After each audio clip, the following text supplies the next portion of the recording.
What's up, everybody? It's episode 141 of Hotline League, a very unique episode because I'm at a hotel somewhere undisclosed, not in China, I'm sorry. And we've got LS on, who just finished his show and has now rated ours, which is very generous of him, but it's making my Twitch chat seem, well, it's a little concerning. Travis isn't used to active, fun Twitch chats. So no, LS retweeted something, which was like a study that was done on how many which channels have the most Keck W's spammed in them, and LS is apparently like in the top 5 or something. You're like way up there, right? Yeah, number five. Well, is that like viewers per Keck W, or is it raw Keck W's? Like, what is this analysis? Raw Keck W's. Raw Keck W's. Wow, that's impressive. Because it was that versus, what is it, lol W, or what's the other? Yeah. And it's like I know Keck W a ton because I just feel like that's what you see in the league community. But I guess in just chatting and stuff, it's, I don't know, XQC maybe. Anyway, I'm already kind of getting ahead of the show here. First off, thank you to Alienware for sponsoring the show. Great to always have them on. And returning for Worlds, I'm very excited to say Draftbuff will be with us for this show, the next, and some of my Worlds coverage. So we'll talk more about both of those sponsors in a little bit. But first, let me reintroduce my constant co-host, Mark Zimmerman. Mark, how's your week been? Miserable. I'm flipping my sleep schedule over to be nocturnal, and it's not gone well. Usually it goes pretty smoothly. For LCS, I'm going in to the studio, so I need to get COVID testing 48 hours in advance, and so they set up a thing for anyone who needs to go into the studio to get it today at 4. And I didn't know that was going to happen, so that was like basically my midnight. 4 p.m. is like prime kind of like sleeping hours. And then on top of the fact, I haven't driven my car in 6 months. I legitimately have just had it parked on the street. That's how hard I was quarantining. Yeah, all right? I know. I have not turned my car on in 6 months. So yeah, it was dead, and it's an old car. You could drive it around the block. What, like, I know you want to quarantine, but I think you could safely walk out to the front of your apartment and get in and drive it around the block. Well, my game plan was just, we'll deal with it when we have to deal with it. And that ended up being more sudden than I thought it was going to be. So that I spent I had to wake up earlier now as well to like call a company to be like, hey, can you guys jumpstart my car? Because I try to do it myself, and either I'm an idiot or the car is like turbo dead. I'm pretty sure it's turbo dead because the guy jumpstarted it. I drove it around for a half hour, and then as soon as I turned it off, it lost the charge again. So I think I need to buy a replacement battery. I think you need to buy a replacement car. I've seen that car. I think it's just time to replace it. Come on, man. It's a 2003 Acura TL. What's wrong literally with that? just you send me invoices you send me invoices about as often as you drive that car, and with the number that I have to pay you in that invoice, you could go buy another car. So like, it just seems like a good solution all around. You combine these two things. Yeah. I mean, so anyways, let's just say I have not been getting the sleep I intended to be getting when trying to flip my schedule. So it's been pretty rough today. So Ellis is here to carry the show. Exactly. LS, thank you. We've had you on for like half an episode before where you called it, and then I think you just refused to leave that episode. But it's good to have you on officially, and I really appreciate, it's hard for us to get international folks, and you were actually nice enough to reach out and offer to come on, and it just worked out really well with Worlds and all that stuff. So, but how have you been? How are you prepping for Worlds? How's it going? Well, for me, it's been really weird. So initially I thought I was casting Worlds, then I wasn't, then I was, then it wasn't sure, then I was. Okay. So that was a bit of a roller coaster. So I haven't done a lot. You are casting, right? Just make sure. Yeah. Okay. Yeah. I'm casting. I'm casting 4 days. Groups in I think 1 quarter. Okay. I think is what I'm set to do. So that'll be my schedule for Worlds, and then I'll be like live viewing and everything. But then, this has been a very active month, like behind the scenes, I guess. Yeah. I haven't been doing a whole lot publicly. Ooh, do we get the ominous, I'm working on some stuff, hopefully I can make some announcements soon, kind of the announcement of announcements?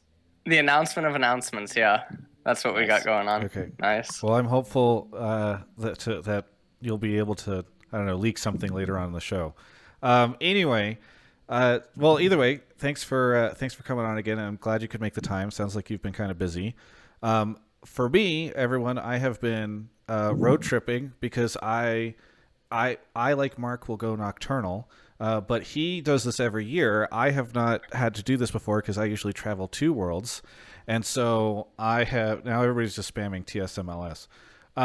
So I the one that gets me the most is T1LS. That one gets me the most. Yeah, the it's all because of the Reddit rumor. Yeah. Yeah. Great. The TSMLS one has been going on for a while. I've seen that all the way back to I think spring when that one started. Any day now. Yeah. Can't hit. True. Anyway, but I've been road tripping across the U.S. because I'm just trying to keep my sanity. I'm trying to up my sanity bar before I go into this situation where I will be losing my sanity over the course of Worlds, both watching my teams fail and staying up late at night doing it. So it's just going to be rough. So I'm in Salt Lake City. We thought we'd be done, or I'd be done and be back at the apartment by tonight, but I did not. I'm too slow. But so if there's any issues, or if like you're listening to the podcast and there's audio problems or something, I apologize. We're trying to do as best as we can from this hotel. Anywho, Mark, do you want to? Before we start getting callers, why don't you tell us how the show normally works? Because we probably have a lot of people watching tonight that don't normally watch. Yeah, that's a good call. So if people don't know, this is actually a live call-in show. And so what we do is we'll go ahead and we have a Discord set up where people can come and post what it is that they actually want to talk about. Usually we like these, formed as a take, so it's less of a question. But given LS's status, we'll definitely, have more questions oriented about what his opinions or what's up with him. I spammed the Twitch chat with the Discord link. Go ahead, join up. Once you get there, you'll want to join one of the Pleb Calls or Pleb Calls 2 voice channel, but then mute your microphone once you get in there. No one wants to hear you mouth breathe. And then in the text channels up above, there's a Pleb Topics text channel. That's where you will actually put your take. I'll be scanning that. If I like your topic, I will pull you from the Pleb Calls voice channel into the waiting room where you will hang out until it's your turn. We'll do a quick mic check, and then assuming everything works out, you will be on air soon after that. And if you are a sub, first off, thank you for being a sub. It's very nice of you. It's September right now, so all these LS viewers that are here and haven't subbed can do so at a discount. But that also allows you to get into the subtopics channel on Discord once you sync. And I think there's a little bit of delay. Sometimes it takes a bit to sync itself, but and you can put your takes there, and that moves a little slower. So that helps maybe get on the show a little bit easier, just because Mark is not going through a swarm of that, I don't know, different stuff in the Pleb Topics with that. Anyway, while Mark is starting to pull topics, and Mark and I, like, normally we discuss what would be good for people to call in and talk about, because there's usually some big stuff. But now I think we're just looking forward to play-ins. I mean, there's been no major news this week, or am I forgetting anything? I'm sure that, like, Samira came out. I don't know if we want to laugh 200-year memes, but you could always do that. Aphelios' daughter. Yeah. Is that what the new meme who's is? the dad? That's it. We talked about Reaper, I think. Who's the mom? Excuse me. Who's the mom? Fucking Michaela. I don't know. Like, Jesus. So the thing I was gonna say though, because Travis was like, we can do play-ins. Like, I don't know how you feel about play-ins. I'm excited to watch play-ins. I like watching play-ins. I think it's really fun, and you get some like things about what the meta might be. But in terms of like predictive things to kind of talk about with it, I never have that much to say. I'm like, I think the major regions will get out. I think, it's pretty obvious, like, things usually go a certain way. There's a couple upset games, but it doesn't actually change the outcome. So, like, I don't know how excited you are to talk play-ins, or if you wanted, like, I don't know what you've been covering on Face Check and this kind of stuff, because I'd love to angle or like direct our callers a little bit more into whatever it is you're most interested to talk about. Well, children. I think. Yeah. Oh. I Well, this is what he'd like to talk about.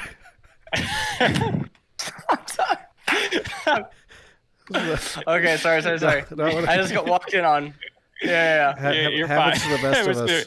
He wants us to have the whole show in Korean. It was going to be a rough one.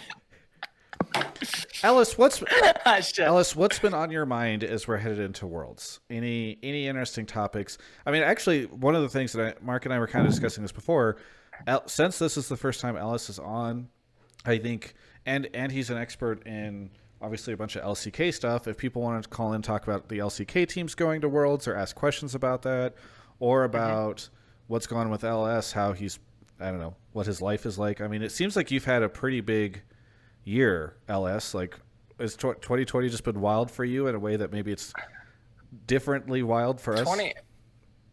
Yeah, I think 2020 changed my life. With all the co-streaming, watching all the regions, the live viewing, just everything has been so explosive, and now Worlds is going to be. I think I'm very excited for Worlds. So this is the first year that I like adamantly followed 3 regions. Pretty much, like LCK, LEC, LCS. So I'm pretty excited in that regard. The wildcards, truthfully, I don't know that much about them coming into this. I like that there's more representation from LEC and China coming into Worlds. And as far as like LCK goes and stuff, I think they're actually, I feel like they only have 2 teams that can maybe make the run. But yeah, I mean, this has been a good year. Yeah, I mean, it's been. Like, when you reached out to me, I think my reaction was like, you're insane, because about coming on the show, because I just always have this impression that you have 0 time to do anything. Like, you are definitely one of the hardest working people I know in esports, given how much you cover and all the work that you do. So it's just, I mean, I think, I'm happy for your success this year, because I feel like you definitely deserve it, given all the energy that you put into everything that you do. So thanks. Yeah. Other than that, how do you think? Let's sort of, while Mark is pulling people, I've talked to a lot of different folks from different regions. How do you see LCK going into Worlds? Like, what are your expectations for that region? I think Gen G can actually match up pretty well against most teams, but that's just because Gen G are sort of let teams blunder into them. I think if Gen G ever has the onus to act first, I think then it's not super good, but I feel like it's Gen G and Dom1. I think DRX being the other Korean team over T1 is really sad, because I feel like DRX's volatility is just way too high, and I think that their reliance on Chovy is way too high, and it's the least comfortable I've ever felt about a Korean team at Worlds in recent years. Oh, wow. Yeah, interesting. Yeah. So it sounds like you're pretty confident in one of the teams, medium confidence in the other, and then not very confident in the third. Yeah. Okay. Yeah. That's actually how I would layer it. Yeah. Huh. Okay. Well, we'll have to see how it goes. What are your expectations for, just very broadly, the other regions? Like, do you think LPL is going to crush it, or LEC is going to show up? Do you have any ideas around any of that? So I think NA finishes last in every group. Great. If glad TL, we could already start this. Shit. I think NA finishes last in every group. I think LEC looks really shaky. Like, I felt much better about LEC last year than I feel about them this year. If you just watch like the last couple of weeks of LEC summer and then the playoffs and like how all the games went, things were just all over the place. The one thing going on, though, is that there's been so much downtime, and if summer taught us anything from all the regions, it's that top teams can just collapse, or top teams can just suddenly rise in a very short time span. So there's that going on. LEC, I think, is going to be pretty interesting. I expect that China will probably still. I think it's China and Dom1 are the favorites to take the whole thing. Gotcha. Okay. I heard you say NA is going to finish last in every group. You have to give us Group A versus Machi, right? Come on, you have to give us versus Machi. It's the one thing we have going for us. That's it. Actually, you know what? That's the one coin flip. That's the one coin flip. You'll give us 50-50. That's the best you can give us is a coin flip, dude. The best. That's the best I'm giving. Oh shit. Great. Oh no. Yeah. Well, I hope you're wrong. I really hope that you are dead. Here's what I will say. I would love. I know we were talking about what we want to talk about in this episode. One thing I would love to avoid talking about as best as we can is how badly NA is going to do, because we literally, like last week's episode was almost nonstop montage of Kelsey, Hysterics, and Mark being like, "Yeah, I don't know, maybe something will happen, maybe a team, maybe a team will go out." FlyQuest definitely are the favorites, but I actually think this, and this, and we're all like, yeah. Nah. So I think we already, if you guys are looking for an episode wherein everyone talks how shitty NA is going to do, look to episode 140, because it's a full 2 hours of that. Mark, it looks like you're slowly pulling some takes, yes? Yeah. Okay. I'm trying to get some more like global takes, because the last episode was very NA centric. We did kind of touch on like group favorites and stuff, but I think given that LS watches so many regions, you'll be able to comment on some of these other teams. And I know that a lot of our audience are NA folks, and like the show's normally pretty NA centric, but think of this episode, callers, as a chance to like even just ask questions about, I don't know, different teams or things that you've heard from other regions. Like, let's be honest, most of you don't watch the other regions, even though you'll call in before an international event and talk about how NA is going to beat them. So here's your chance to learn a little bit about some of them, especially LCK. So Mark, do you have anybody? Should we start off with a caller? Do we have anybody ready to go yet? Oh, he's already left to go get them. All right, fantastic. While he's doing that, shout out to some folks who subbed: Ririkiri, Merchant of Soul, Kronos 1221, The Only Sketch, Purple Ray Q, 20 Pounds of Hummus, Daniel N92, OPTSM Fan, Luke Alvarado, Nanuko, Shiny Froki. And looks like Mark is back with our first caller of the night, which is Ghosthan. Ghosthan, where are you calling from? Hey. Oh, did we lose you? Ghost? What happened? I swear I checked. No, I heard him say, good. "Hey, and then we lost him. Oh, it's a disaster. Oh, he's muting. He's unmuting. He's still not getting anything. He's working on it. Oh, jeez. Unplug the router.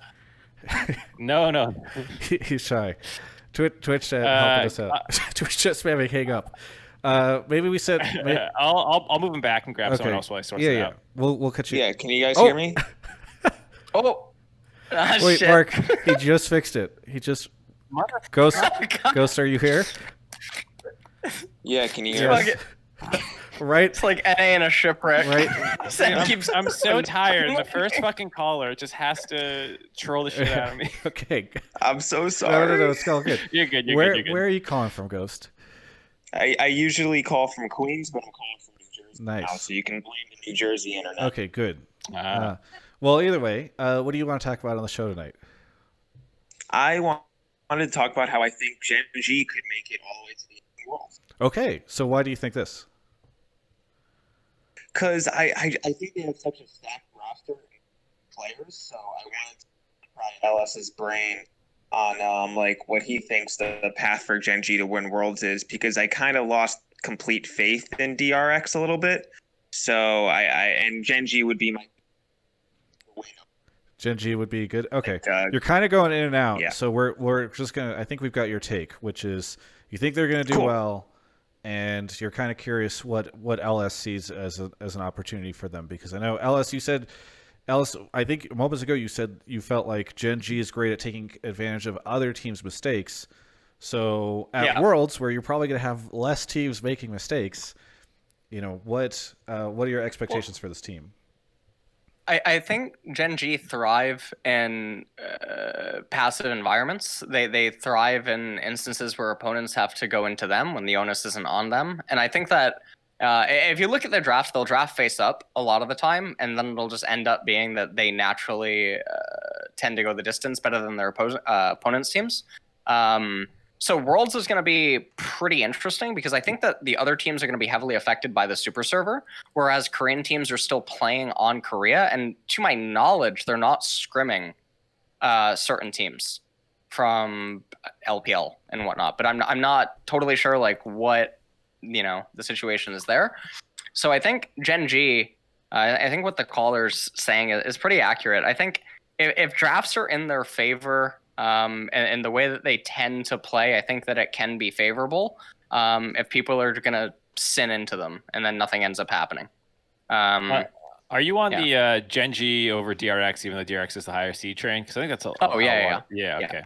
I haven't seen anyone, who's really. If it wasn't for that pause, that would have been If it wasn't for the pause, I think it would have been a 3-1, and I'm pretty sure that T1 would have beat DRX.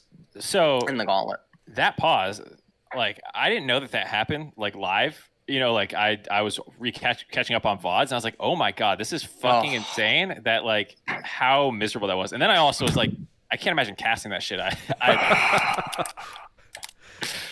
We were live the whole time. How long? Yeah. How long was the pause? I got the cut down VOD, so I actually don't even know how long it like really was. I heard it was like 4 hours or something, right? It was. So I think in totality it was almost 4. I think it was like 3.5 or something. But like it kept getting spread out. They would resume and then pause again. And right. It was really bad. It's the only tournament match ever played on 2 patches. There you go. That was when you guys went to the live show. I was like, what? You just have to play live with like the same champs? It was like, well, not the same champs, but like you're in this meta and it's, I don't know. It was insane. What was the like? I know we're kind of getting off on a tangent, but what was the LCK viewer experience like response to all that? Because I feel like in LCS and LEC, people would be losing their minds and super upset about it. We actually gained viewers. As weird as that sounds, we went into the LCK podcast Forbidden Love, and we actually gained viewers. It's so funny. It's like the season 2 Worlds thing where like the WE CLG EU match that's just like people were actually, it was so ridiculous that it became its own event. Yeah. Were people super like afterwards, the response and the fact that it had to be played out across 2 different patches and all that stuff, were the LCK fans like fairly irate? Yes. I think a lot of people were very mad. I think a lot of people, myself included, I don't think I said it on the broadcast, but if the pause never happened, I'm pretty sure like that Genji just go into that next game and crush them, because the context surrounding the pause is Genji just pile drive them through concrete basically 2 games in a row, like back to back.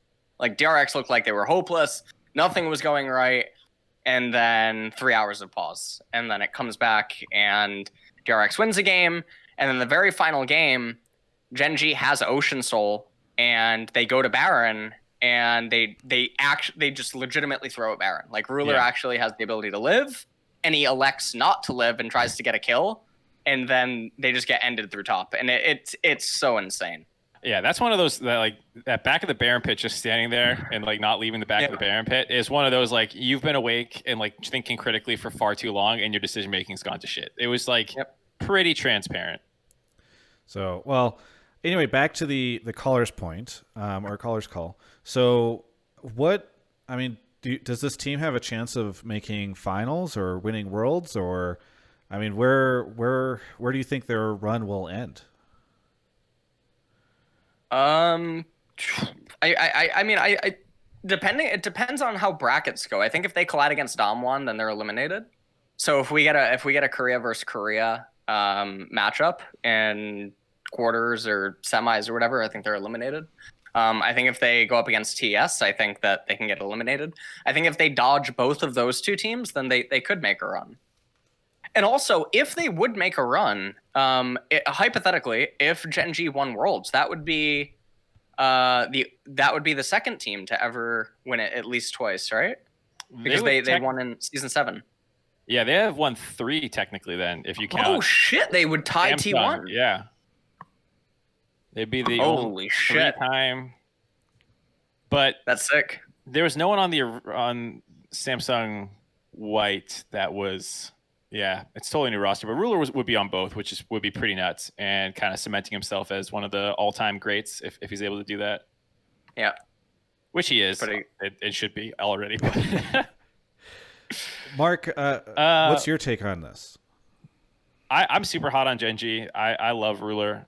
I've always liked watching his Ezreal and stuff. And like one of the things that's, the world's meta is up in the air. And I don't think anyone seems, from what I was watching, seems to play around bot lane quite as well as they do. Like people actually go to bot lane to make their plays versus like when you're watching a lot of the LPL top teams, their supports are leaving the lane. Like if you have a good bot lane in the LPL, that means you're freezing the wave or like using windows to roam and these kinds of things. Whereas I saw a lot more bot dives and like, actually going down there.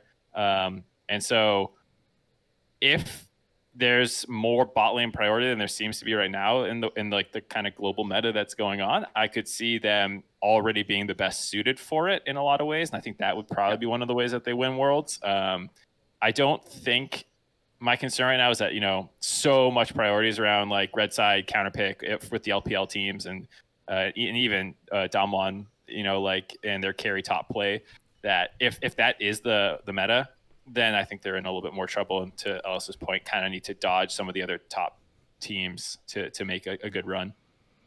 Well, caller, any thoughts on what you're hearing there?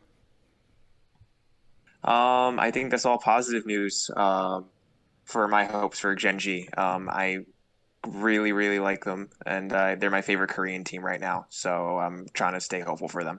Nice. Well, either way, thanks for the call. Anything you want to shout out or say before we move on to the next caller? A couple things. Genji's world jerseys are really cool. So definitely take a peek at those. And also, Dom on Face Check told LS to sabotage your show, so you should be careful. Okay. I will keep an eye out for that. I don't know what that would do or how he would do it, but now I'm suspicious. Thank you for the bad takes. Thank you for the call. Yep. See ya. Moving on. I don't know when those sunglasses came on, but it's a pretty suspicious timing. Yeah, exactly. It's true. It's true. Let me get in there. Trying to play Among Us or what? Exactly. Okay. Shiny Froakie, St. Louis Slayer 24, Carouse, and Saya. Merchant of Solace at that. Wix 45, Whistle Britches, iAmZeGinger, Kylo Zen, Time Scene, and Sean's Bathroom. Thank you, everybody, for the subs. Really appreciate it. It's very nice of you. Okay. Here we go. Dr. Manhattan is calling in. Dr. Manhattan, we haven't heard from you in a while. You want to remind everyone where you're calling from? Yeah, it's been a while. I'm calling from Washington, D.C. Washington, D.C. Well, what do you want to talk about on the show tonight? What I want to say is it's kind of like two takes, but they're kind of related. It's that I think that G2 will be the only Western team to leave groups, and I think that we will not see a single Western team in the semis this year. Okay. I think we had a similar call last week, Mark. Did we? Yeah, we had a similar one, and I like using this to, it sparks a lot of good conversation around LEC. And I'd love to hear Ellis's take on it because it is a very negative for the West take. And I was watching some of the EU content to try and see like how do they feel because I think for the whatever they call it, totally biased or whatever. I was watching their podcast too to try and like get more experts' opinions on the West this year. Well, what Dr. Manhattan, do you want to explain why it is that you are only faithful for G2? I think that it's clear that, as we saw from Europe, and as far as like the way the groups have been drawn, like G2 is just a cut above everyone else.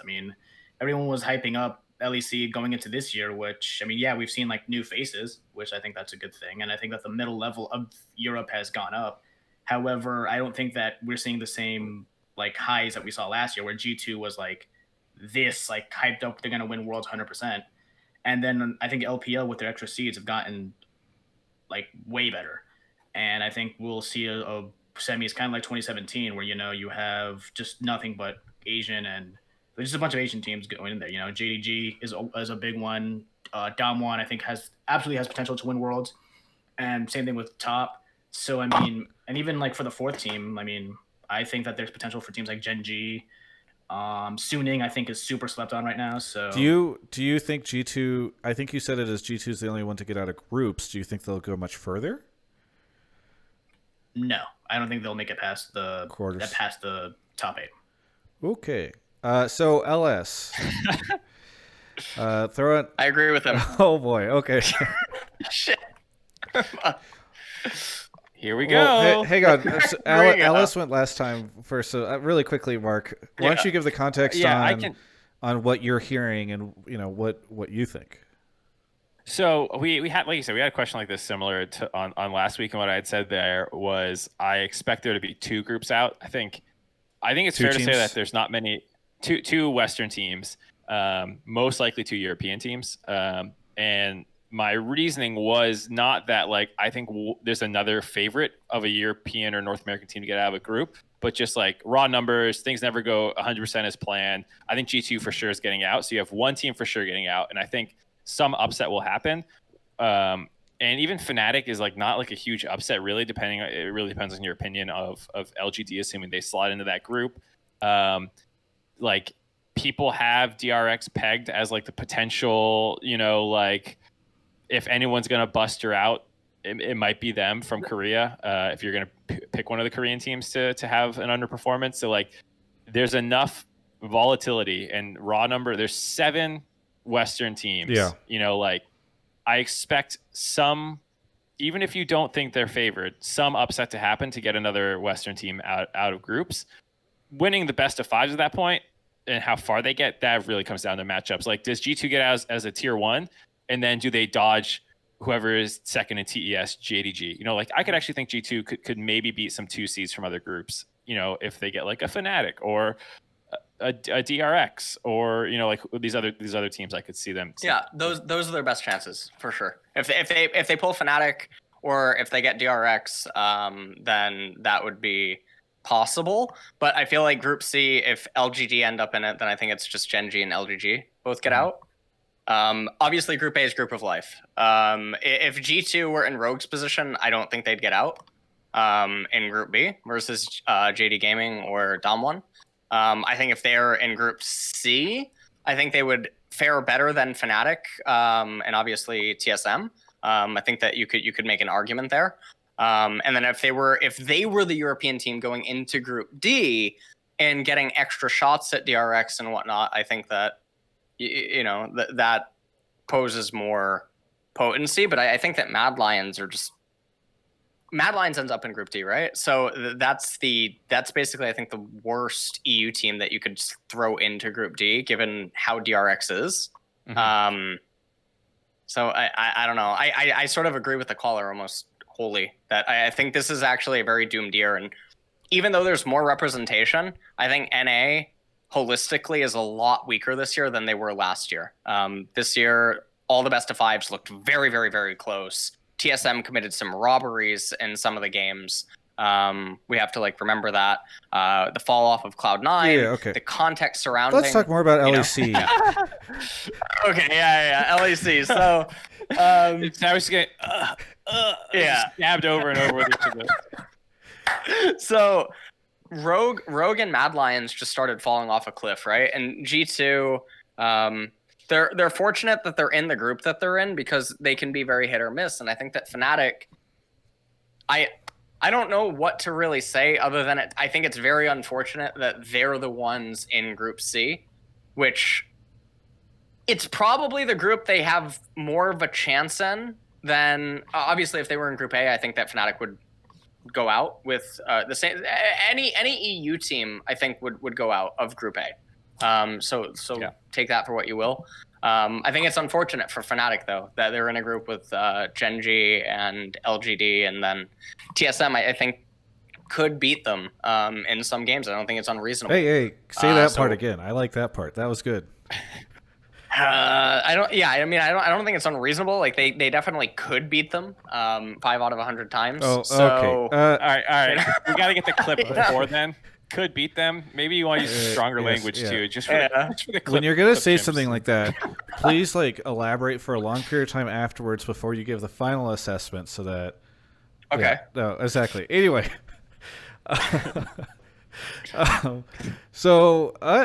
Manhattan, it sounds like you have a lot of people in your camp here in terms of your assessment. And it sounds like this could be one of the worst worlds for the West yet. So everyone be sure to stay up really late so that you can watch all the games live. It's going to be hype. Oh, boy. So, Dr. Manhattan, anything you want to say before we move on to the next caller?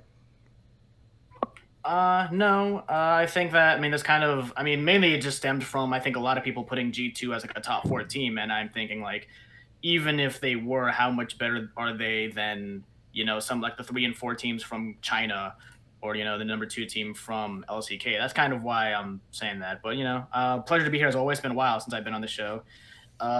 Small shout out to Brianne and Rachel over at Teo. They've been doing a lot this recently, and I just wanted to give them a quick shout out. Nice. Well, thank you so much, Dr. Manhattan, for the call, and we'll catch you next time. I appreciate it. All right, moving on to the next caller. Who do we got? Oh yeah, I guess we could. Oh, he's already left. I could have done a break. RHT21, thank you for the Prime, and Sean's Bathroom, thank you for the Prime as well. Actually, I think, yeah, as well as a Prime. Okay. Looks like we got our next caller here. Keddage, is that how I say it? Keddage. Keddage. Where are you calling from? I'm calling from Montreal, Quebec. Nice. We got a Canadian caller on the show. What do you want to talk about tonight? I know that this might trigger LS, but I think that this might be Deft's last year as a pro from what he's been saying in interviews. So I think that DRX might come out swinging and surprise and maybe have a shot at a title. Just because it'll be his last year? Yeah, I think that if it's his last year, because a lot of what he's been saying in interviews seems like he's ready to leave, or like that this is his last shot. And, he's been having back problems, or he's been talking about it on streams. So I think that this might be his last year as a pro, given that Uzi just retired also for health problems and whatnot. So I think that this might be a good opportunity for DRX to come out swinging and surprise. I mean, is there much evidence that people perform well in what is often their last season? I mean, maybe he's retiring early because of health issues, but yeah, I don't know. I don't think that necessarily means he's going to win or do well. This feels like a Hollywood take where you assume or assert that because this is the player's last hurrah that they're magically going to start performing better. But I don't think that's the case. In fact, I think Deft has had a gradual decline this year, and I think that his level of play is noticeably very weak. I think that coming out of quarantine and having his back problems and whatnot, I don't think that magically makes you play better. I think it makes you play worse. The idea or the notion that this is my last run, yada yada yada, doesn't exist. There's no adrenaline, there's no physical component. I mean, there's the mental aspect, but I don't think the mental aspect has the kind of impact that we're suggesting. I mean, Mark, you've been having back problems all week, and I feel like you're putting up a pretty average performance on this show, right? What do you mean? This is my best show ever, considering I'm tired, I'm delirious, my back hurts. Yeah. Have you gotten that figured out yet? Are you working on that? My back? Yeah. So where I'm sitting right now is actually where I've moved to keep my computer. Because previously I would sit on my couch literally all day and have my laptop on my lap. Yeah. And that was basically it's probably giving me cancer too. Jesus, okay. If you believe the tinfoil hatters. But no, my back's feeling better. So I'm basically the Deft of talk shows. Great. I guess. Okay. That's the comparison. That's a very generous comparison, I think. I like it. I think it just works. Yeah. I don't know why. Does that make Travis Carrier? Jesus. Anyway. I think it makes him Mattas, old, he's washed. I think the metaphor. See, this is why I wanted to end the metaphor before I gave Mark a chance. Anyway, so anyway, back to this. Yeah, I don't know. I don't know if that. Well, let's ask LS the first part. Do you actually think Deft will retire? Is there a chance that this is his last season? Yes. I saw the doctor that commented on Reddit about Deft's condition, analyzing how Deft stands and where he's holding his back, and then watching his streams and stuff. I saw that. Reddit's really interesting, right? So I don't know if that guy was talking out of his ass or whatnot. It didn't seem like it did. Yeah, it never does. Or because he was linking stuff. But I imagine that having to go through all of that is probably not what he's gonna want to do. And another thing that I think is more questionable is does Deft, Keria, and Chovy want to play with a losing top jungle pretty much again? There's a lot of questions that go into it. Yeah. I think it could be. It definitely could be his last year. Yes. Although, I mean, maybe not. Maybe he has one more hurrah. Maybe he, you know. So he'll put up an okay performance at this Worlds, and the next Worlds is whenever he's like, I'm going out, and all 5 players rise to give him he needs a coach to come knocking at his door because he's thinking about retiring this time, and then he's got to get the band back together one more time with I don't know, Coma or something showing up. I don't have anything to add to this because I don't really have good insight. I mean, you talked about your back. I thought that was great. Yeah, I was just going to comment on the whole, like, you know, the Reddit people coming in and like psychoanalyzing people's interactions and pretending that they understand. You know, people think there's beef between me and Freak because like we were slightly antagonistic at the start of one of the dive episodes. I love those fucking people like, I'm going to analyze your life and tell you about it better than you know your own life. All right. Those are my favorite. So I guess we're saying keep the Reddit analysis with a grain of salt, or take it with a grain of salt. Keddage, I don't know. Yeah. I don't know if we're going to see Deft retire, but it doesn't seem like that's necessarily going to give him a big boost. I hate to tell you. Yeah, well, there was also a point that Yamato Cannon brought up on one of his YouTube videos. He was talking about Griffin last year, how they put Sword on carries against the Shy, and they put, what's his name, Chovy on tanks, and he said that if maybe they had put Chovy on carries instead, maybe they would have had a better shot at going further at Worlds. So, I don't know, I'm hoping, like, being a DRX fan is hard, because I agree with Elias that they throw a lot of their games in the draft, but I don't know, maybe if they put Chovy on not on tanks this time, and they put Doran on just tank duty so that he doesn't into his life, maybe they have a better shot at winning. Ellis, you seem a little skeptical.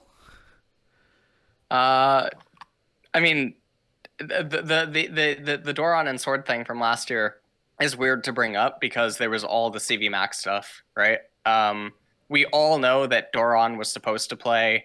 The players wanted Doran to play, and Sword played. And obviously it wasn't a very good. I don't know the relevancy. It's literally a different team. It's an entirely different team, different sport, different AD carry, different jungle, different top. I don't understand the relevancy to DRX. Well, sorry, Keddage. It sounds like maybe we'll see what happens, but it's kind of rough right now for your take. Anything you want to shout out before we move on to the next, or before we take a quick break? I just want to say, LS, you're an inspiration, so thank you for what you do. And to the chat, if you have a Twitch Prime, head out to twitch.tv/I'mLS. Beautiful. Wait, Beautiful. I'm sorry, Travis. Get off this. What the hell? Okay, I just want to point something out. LS is like, I'm not seeing the relevancy. I don't see what's going on. You know, kind of harsh with the caller. The caller responds by being like, "You're an inspiration. Everyone go sub to the other channel." Is this what it's like having your callers? They're so blind that you could just rip into them publicly in front of 5,000 people, and then they just simp for you still? Holy moly. Wait. Chat, I got you. Guys in the chat, if you have a Twitch Prime and you want to make sure it works for Travis, go test it out on twitch.tv/I'mLS. And anyway. Always going to make sure it's working. We're gonna take a quick break from all these great callers we have tonight. Really love with everybody calling in.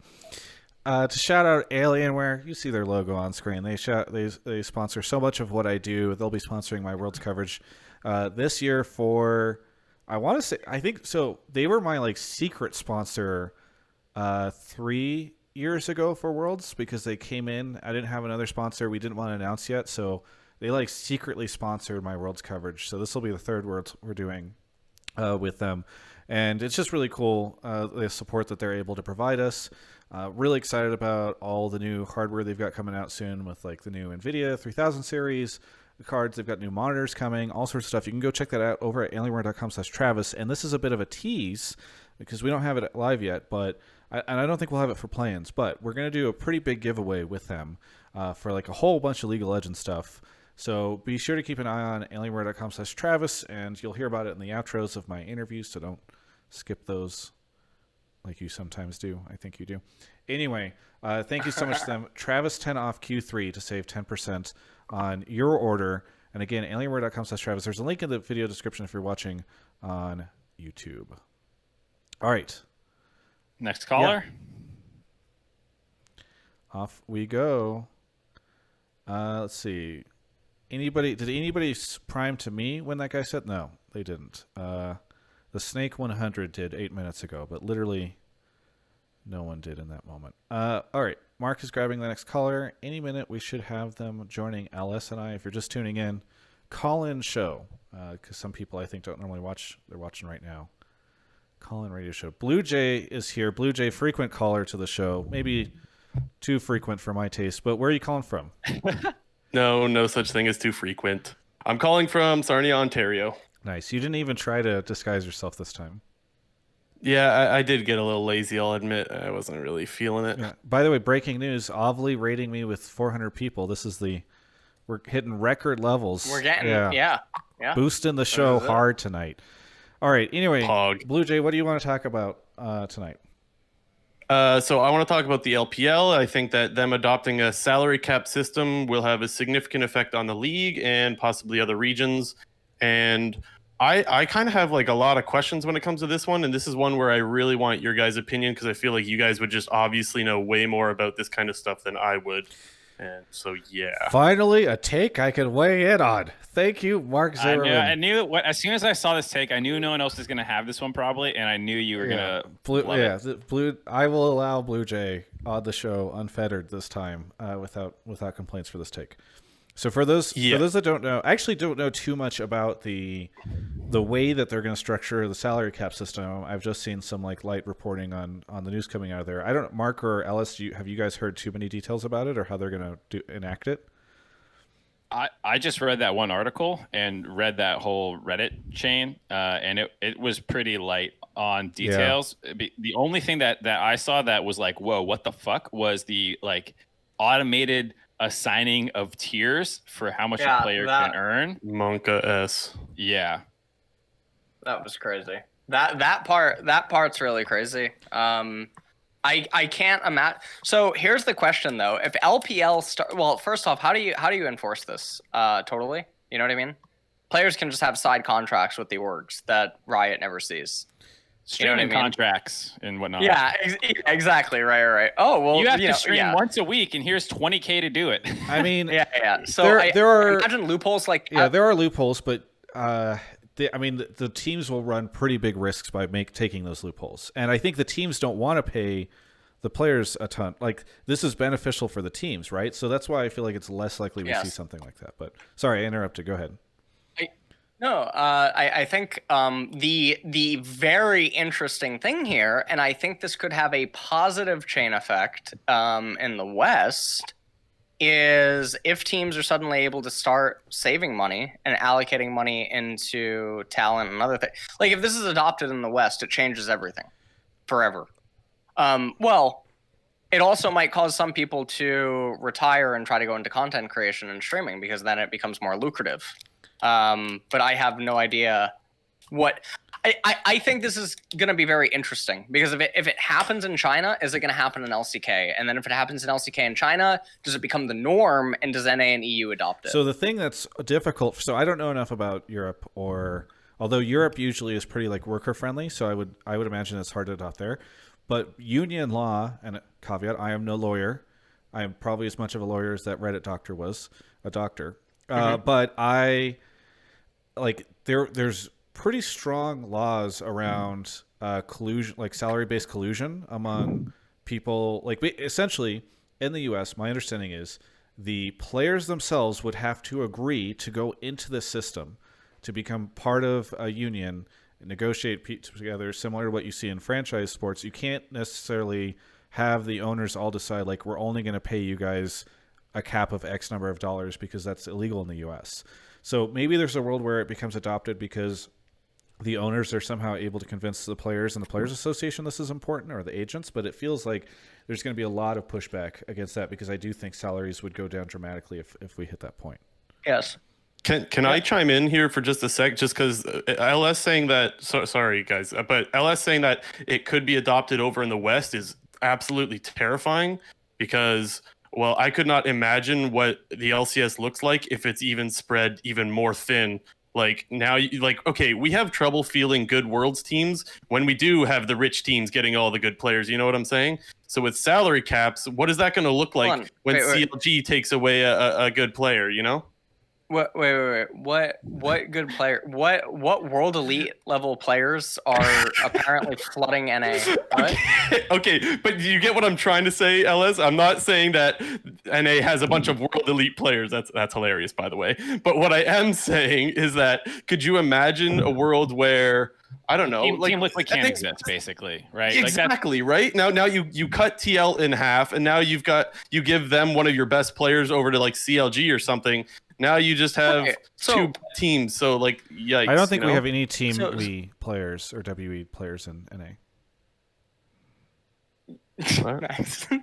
There we go. Oh, Team WE. Yes. So the thing here is, nice. Obviously it will hurt it'll hurt some of the top teams initially, right? Yeah. Like Team Liquid and whatnot. You can't suddenly just have the Yankees. But when the fuck has that ever worked?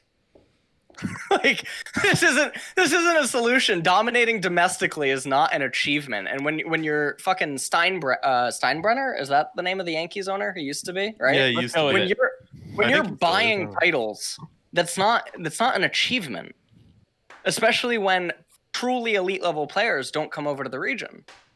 So if you have salary caps and you're forced to actually start working on your academy systems and third league systems, things that China and Korea have been doing for years, and Europe is very far ahead of North America, then maybe it starts helping. But let's not pretend that NA is fucking, piggy bank is ever producing anything internationally, because it's not. So yeah, it's a good point. Here's the problem is, I actually think it's going to be the opposite of what LS says, because I do not think that you will be able to legally enact this in North America and probably within Europe. So let's say you can't. I don't know anything about how it would work in LCK, but let's just say, for instance, that LPL and LCK enact this.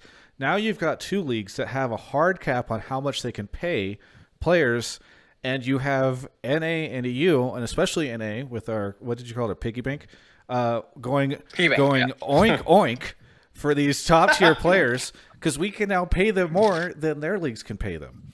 So if you are like that, this is one reason why it's actually, I mean, we don't have a big history of importing LPL players, but there's a world where we have no cap on how much we could pay players, and the other regions too. That's like insane, and it's not going to encourage us to be like, you know what, let's go invest into to grassroots. Yeah, but so the argument against the whole money not solving our problems thing isn't just that it's that we can't pay enough to get top level talent. It's what is motivating the player, and what's the rest of the North American environment? Because one is a player who is super competitive and wants to win. We've heard some European players talk about that they didn't really seriously consider coming to North America because they don't think they have a chance here.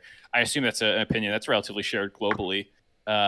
So one, how much more are we offering, and where does that land on their priorities? And then two, once you even bring that person over, they're not in the same environment that they had that was helping them shine in other places. Iron sharpens iron, or steel, whatever the saying is. I definitely think you can have fantastic players in North America, but I mean, it's a slider. To LS's point, fixing the fundamental problems in North America is what's going to help more than the fact that we can now have a slight monetary advantage when we already actually kind of do have it, as I understand it, over EU and LCK. I mean, I agree. It would only really be giving us more leverage over.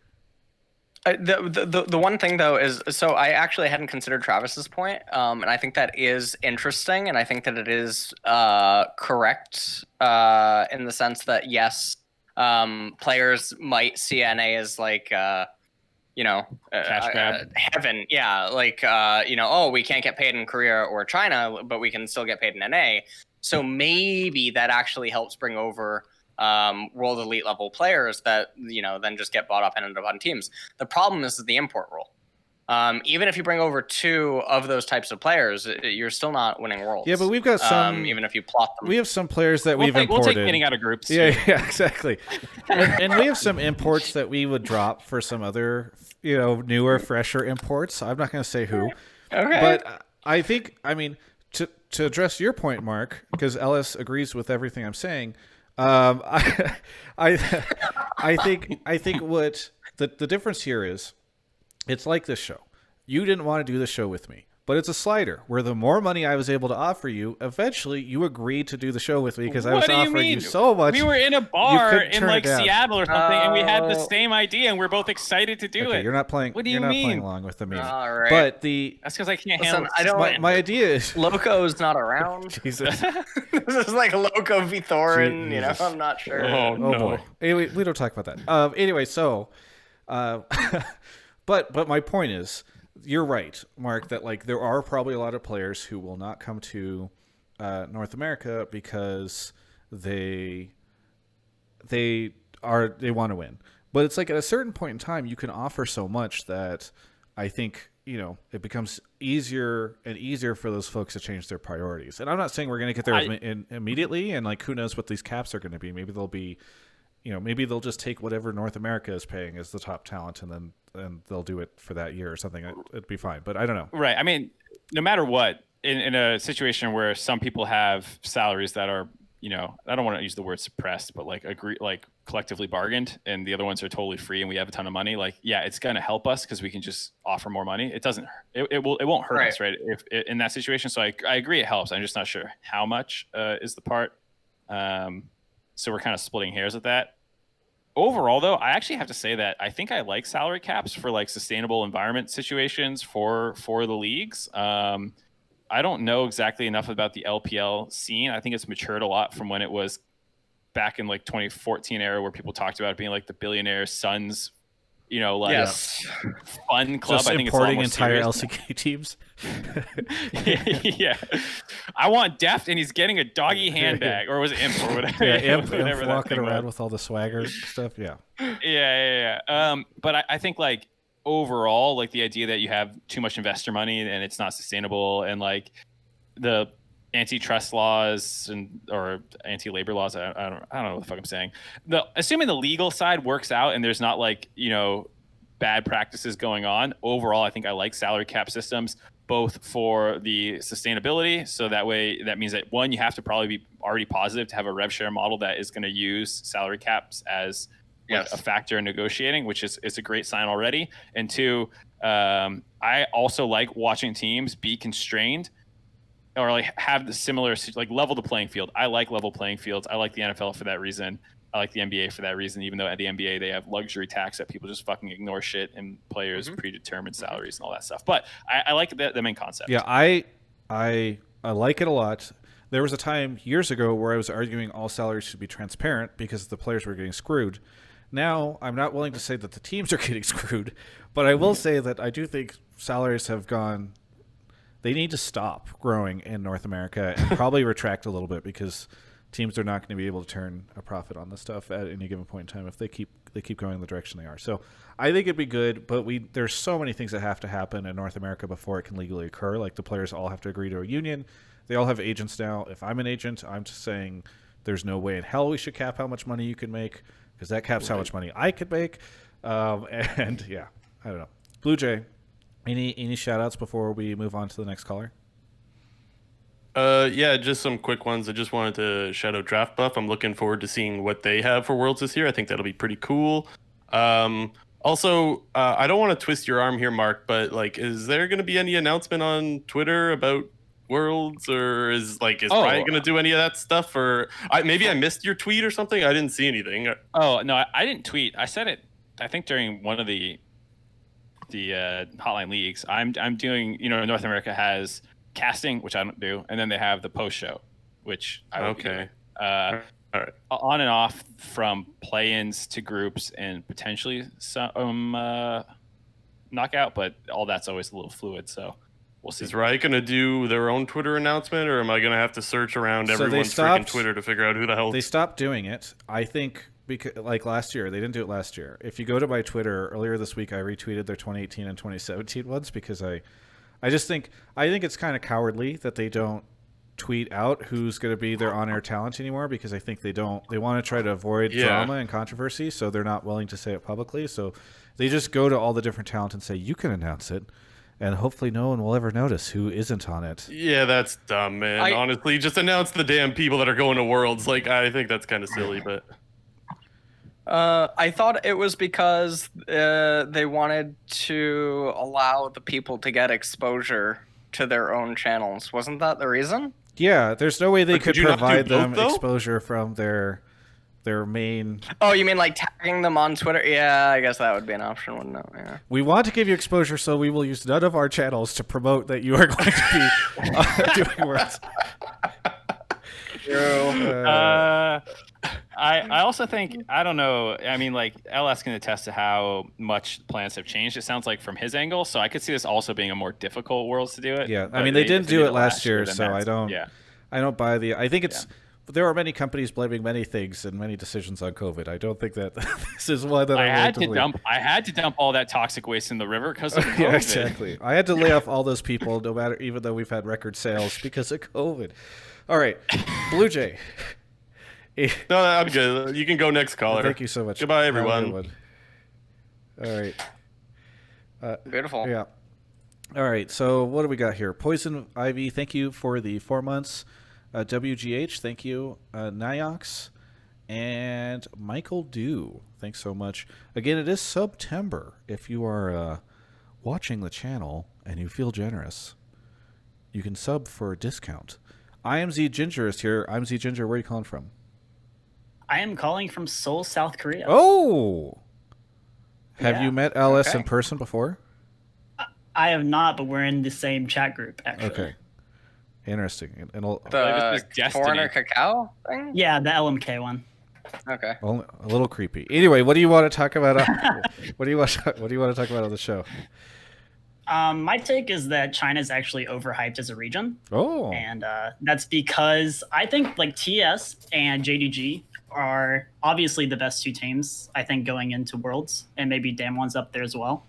But Suning and LGD, I just think, are like a far step below in skill level. Well, I hope you enjoyed being in that cacao group, because LS is going to make sure you're no longer in it after this take. So why do you think that they're not that good? If you watch the LPL playoffs, Suning and LGD both got smacked around by TES and JDG. And then the 3rd place match was really disappointing. I think Suning's like better than LGD. I think LGD is clearly the worst out of all of them. And with them going into Group C, I actually think they'll get last in that group. I think TSM will actually beat them in that group.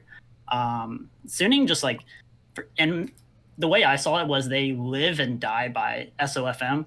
And if he gets behind, then I don't think that they're going to have a chance at winning anything. And with Group C's jungles, I think that they can at least maybe neutralize them.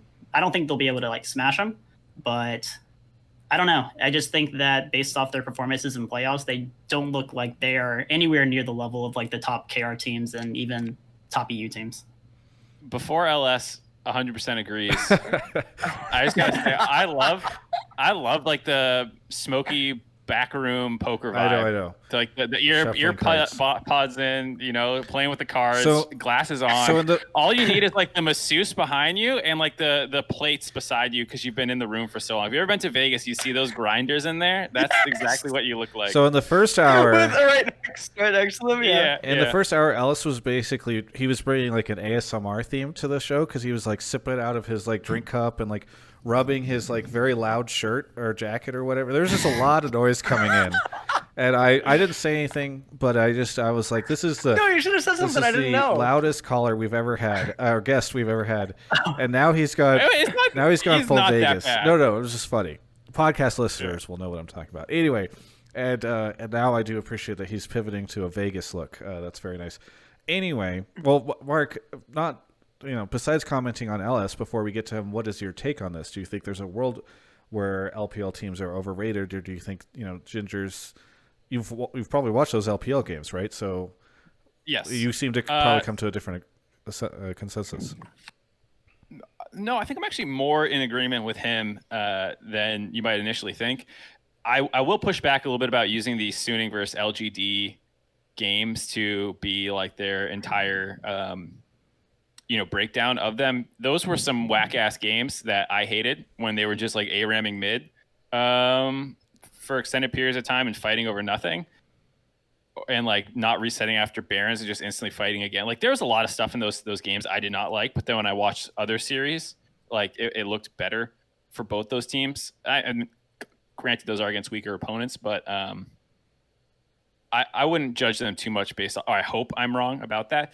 But I do agree with the overall point that like the top 2 teams in the LPL are nuts. I do think there's a big drop off between 3 and 4, and I think people are acting like Suning and LGD are just taken for granted to be better than Fnatic and G2 and maybe not even G2, but like the rest of the European teams. Like you talk about the gap in like, you know, LPL teams 1-2 to 3-4, and then people talk about Europe having this gap with G2 to maybe Fnatic and these other things. But the Rogue series was close, the Fnatic series was close. Mad Lions and Rogue were really good in the regular season. They had that slump, whatever. You know, you can talk about the different factors, but like I don't think that like these 2 drop-offs are that different that like suddenly the tier 2 European teams can't compete with the tier 2 LPL teams, which is how it feels like it's getting talked about a little bit. And so and even some of the LCK team stuff, if we want to extend that to DRX, right? Like I think people are kind of overrating LGD and Suning a little bit. I mean, last week we had Hysterics saying LGD is going to win Worlds. LGD is winning Worlds. So yeah, that was maybe. Was he being serious? Not really. You could tell he wanted he was it to be serious. Yeah, he was. Yeah. Okay. All right. So, Ellis, what do you think of both the take and Mark's sort of response to it? So recapping on the LPL. Well, first there's 17 teams in the primary league, whereas other regions obviously have 10. So that's very, I mean, that makes it difficult to sort of assess. But I think that like LPL's middle of the pack plus up is very akin to LCK. So I don't know where the notion comes from that they're overrated, or that they're overhyped or something like that. I mean, Europe was a dumpster fire the last few weeks. The playoff series were a nightmare. Fnatic and G2 were literally sand gamblers, basically. Just flipping coins in the desert to try to survive. I don't really know. Where's this analogy? What's going You're on really there. going to the poker theme or the Vegas theme with this. I had to give a gambling one. There you go. But like also North America, the best of fives, like everywhere, right? All of them best of fives. So many throws back and forth. So much bad play. I definitely glazed over that in my my rebuttal a little bit. Yeah. So the thing that's so weird to me is we have to view everything relative to the regions that they're sort of coming from. And I think if you do it like that, only LPL actually looks pretty stable, like all around. I think you can make an argument for LCK, but you really can't because the LCK is the top 4 teams. And then there's like 5th Africa, but yeah, I don't know. I don't know where the notion comes from. Let me. I don't understand. So you're agreeing more, or you're disagreeing with the caller more, that you don't think LPL is overrated at all, or no? I don't think it's. Yeah, Suning was 12-4 in the regular season. LGD was, I guess, middle of the pack. They were 10-6. I think that like basing opinions on isolated gameplay alone, I think is really stupid. What if Fnatic? What if LEC didn't have a losers bracket and Fnatic and G2 just had that first series? I mean, probably think lowly of G2. I mean, I liked your rebuttal, Mark, on how you think it's silly to just base everything on isolated series, and I NA, we're not basing off isolated series. Europe, we're not basing off isolated series. When I'm referring to LEC, I'm talking about the very active descent, basically, of Mad Lions Rogue in the last couple of weeks in the playoff series and whatnot. Korea, Genji. Korea was actually the most stable of all the regions, pretty much. DRX fell off as the split went on, whereas other, Damwon just rose up. But yeah, and that's pretty much it. I think that captures everything. Ellis, is there? It sounded like kind of in your description, and correct me if this is an incorrect interpretation. It's like, yeah, even if LPL has some issues, the other regions might have more issues right now. Way more. Yeah. So actually, sort of as a tangent to this, Mark and Ellis, is there a world where, and I know this is kind of the anti-hype, that these will be the worst teams we've ever had at Worlds? Like, are all the regions coming in looking really messy, and we're just gonna have like really, I don't know, poor performance teams compared to previous worlds. Holistically, I think the regions are all sending weaker, but I think individually the regions are sending some of the strongest teams they've ever sent. Does that make sense? So does that mean like first seeds are look good? Yeah. Like TES this year from China is their strongest seed ever sent, I think. Damwon this year from LCK is the strongest seed they've ever sent in recent years. And TSM. Damwon. No, you're just listing off these really high level teams. Yeah, all the great teams. So TSM included. The best team we've sent, right? I'm not calling my grandmother for TSM this time. I swear to God. I mean, to Alice's point about like the like top teams collapsing, it's been an absolutely wonky ass season as well, with the fact that no MSI to kind of have this little bit of like a nugget to be like, okay, the top team from Europe in spring went there and did this, and now I kind of have a feel for their thing. So people have been isolated longer than they have ever been in a world cycle, between international competitions. Not just, for us as viewers to know how teams stack up, but for them getting exposed to play styles in the middle of the season. So one of do we do like not leaks here, but like we have an emote in chat that people can use. Wait, I'm not a subscriber anymore. Someone needs to give me a sub. So someone gift Mark and gift him to my channel. What? Jesus. I think I have you. I think people are better about keeping you. Let me see. Oh, I'm so bad at Twitch, dude. Where the fuck are your emotes? He's gonna have me, but not Travis. Oh, I don't know if I have them actually. I thought I did. Thank God. I said he will soon. I'm never having you on again. Yeah.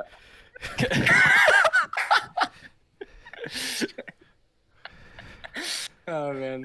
Okay, so one of the things is that certain Western people are not handling quarantine well mentally, and I wonder how this affects everything. Yeah. I mean, it's just not a good. It's not a good time. Like, it's some real bad shit. You have to consider, because also the LCK teams aren't moving until like literally last minute, right? Like they're all still in Korea. Some of them came over earlier. No, they're there. They're there. If one of them was coming in later, right? I think two of them came in. Well, Nuggery got there later. Yeah. Okay. All the Korean teams are still playing on Korean solo queue though. So there's that. Do you want to hear something fucking weird? Western players that requested to play on Korea were denied. So I heard that as well. I did hear that. Isn't that fucking like what the hell? Yeah, I heard that too, guys. Yeah, I mean, so that's why I was confused. LS in the beginning, I thought you said that they were not playing. I thought you were saying all these teams were scrimming or playing on the LC, like on the Korean servers. No. So Korea's not scrimming with Chinese teams. Okay. Has been the thing that I've been told. And they're also not playing on the and they're playing on the Korean server. So that was my confusion, because I think maybe I misunderstood, because I had heard that like the Western teams didn't get access to the Korean servers, and then when you said that, I was like, maybe I misheard, or maybe it changed, or maybe they got in or something. But yeah, I think it's really it's a interesting situation for sure. Yes, very, very, very bizarre. I mean, if you're right, Korea, do you really want to give your competition access to your primo shit? I'm glad no, I don't think that's the reason. I don't know. No, I'm not. That would be nuts if it was. I'm not trying to super assert it. I'm more memeing, but it's fun to think about. So back to the caller's point about LPL being slightly overrated potentially. I will still say I think I'm going to give the European struggle bus teams a little bit more credit.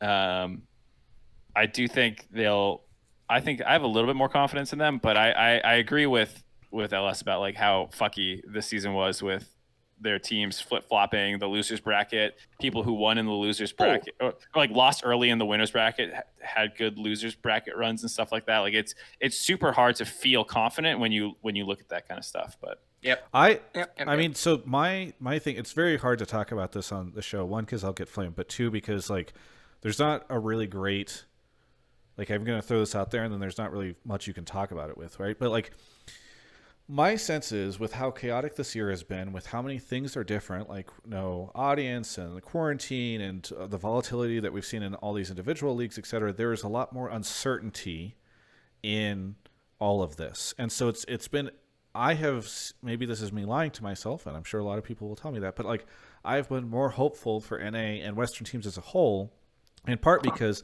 even if theoretically I think the LPL teams and probably the LCK teams should look stronger, you know, like I think there's just a lot, like there's a lot more variables, a lot more uncertainty, a lot of unusual things that can happen because this is not a standard Worlds year. So that's kind of what I'm telling myself so that I can sleep at night. Okay. But and pretty soon so I can sleep during the day. But yeah, that's sort of my take. I think we'll have a pretty I think there will be more upsets than normal and more surprises than normal because of this. Very cool, Travis. Thank you, Ellis. I appreciate your enthusiasm for my take. Anyway, I'm worried about this quarantine stuff though, because I had not heard that. I'd heard about the Korean server thing. I hadn't heard that there were Western teams or players or individuals who were unhappy or dealing with it poorly. I mean, like we said, we were watching Makeup Lady's Instagram post about what the quarantine. I don't know why it's like I don't like name dropping people. But if you're not like really calling her figures. Makeup Lady's kind of That's rude. It's her fucking Instagram handle. It's KK Makeup Lady or something. I don't think it's KK Makeup Lady. I think it's just KK Makeup. Also, what you're about to say is going to make it sound... Yeah, it's KK Makeup.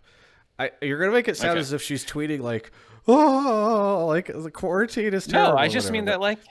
No, I just mean like I didn't know what, quarantine really entailed until I was watching that stuff. And I can absolutely see how people will go a little stir crazy in those situations because it's like as much as I've been joking about quarantining, I can still like put on a mask and walk to a store to pick up something I want. And, or drive your car. Every like extra thing that you get taken away feels extra bad when you don't have that many options left. So like I can imagine when it was like smoky your options being in California, you couldn't. It's like then you couldn't even go outside. Yeah, it gets tough. Yeah. So anyway, I think we've talked about this for a while. iAmZeGinger, and we've gone on to a bunch of different places. But what AD shoutouts you want to say before we make it to the next caller? Yeah, just thanks for having me on. I got to come on the live show in St. Louis last year, which was really fun. I got to flirt with Ovely on stage, so that was nice. Okay, that's a little weird. LS experience is a close second, but yeah, thanks for having me on. Have a good one, and hopefully we can catch you at another show in the future where you don't flirt with people. Anyway, talk to you later. All right, next caller. All right, Jeffy58. Killer of Heroes, Yasuke gifted a sub to Mark because Yasuke is trying to get on the show. I don't think we have. Sounds like a smart guy. I don't think we have enough time to get. We already have We have 4 other callers coming, so I don't think we have enough time. Unfortunately, Yasuke. Dasher777, Tralos Kensai, Michael Dew. What if he gives 10? Could we maybe move him up the line? No. You have to be careful doing that on the show because then it just becomes a pay to win show. So I've always been. What's wrong with that? Well, it's. Come on, I need to teach you. I know. I try to. I'll simp for the subs, but I don't ever want it to impact the content other than I guess people having to deal with me shouting them out. Nick Mattas is here. Nick, can I just call you Nick, even though we have another Nick? Yeah, it's fine. Where are you calling from? Bellingham, Washington. Bellingham, Washington. Hey, I just drove past the Columbia River Gorge yesterday. That was pretty cool. No one cares. I'm just saying, if you live in the U.S., there's a lot of cool stuff out here. You should come watch it. Nick, what do you want to talk about tonight?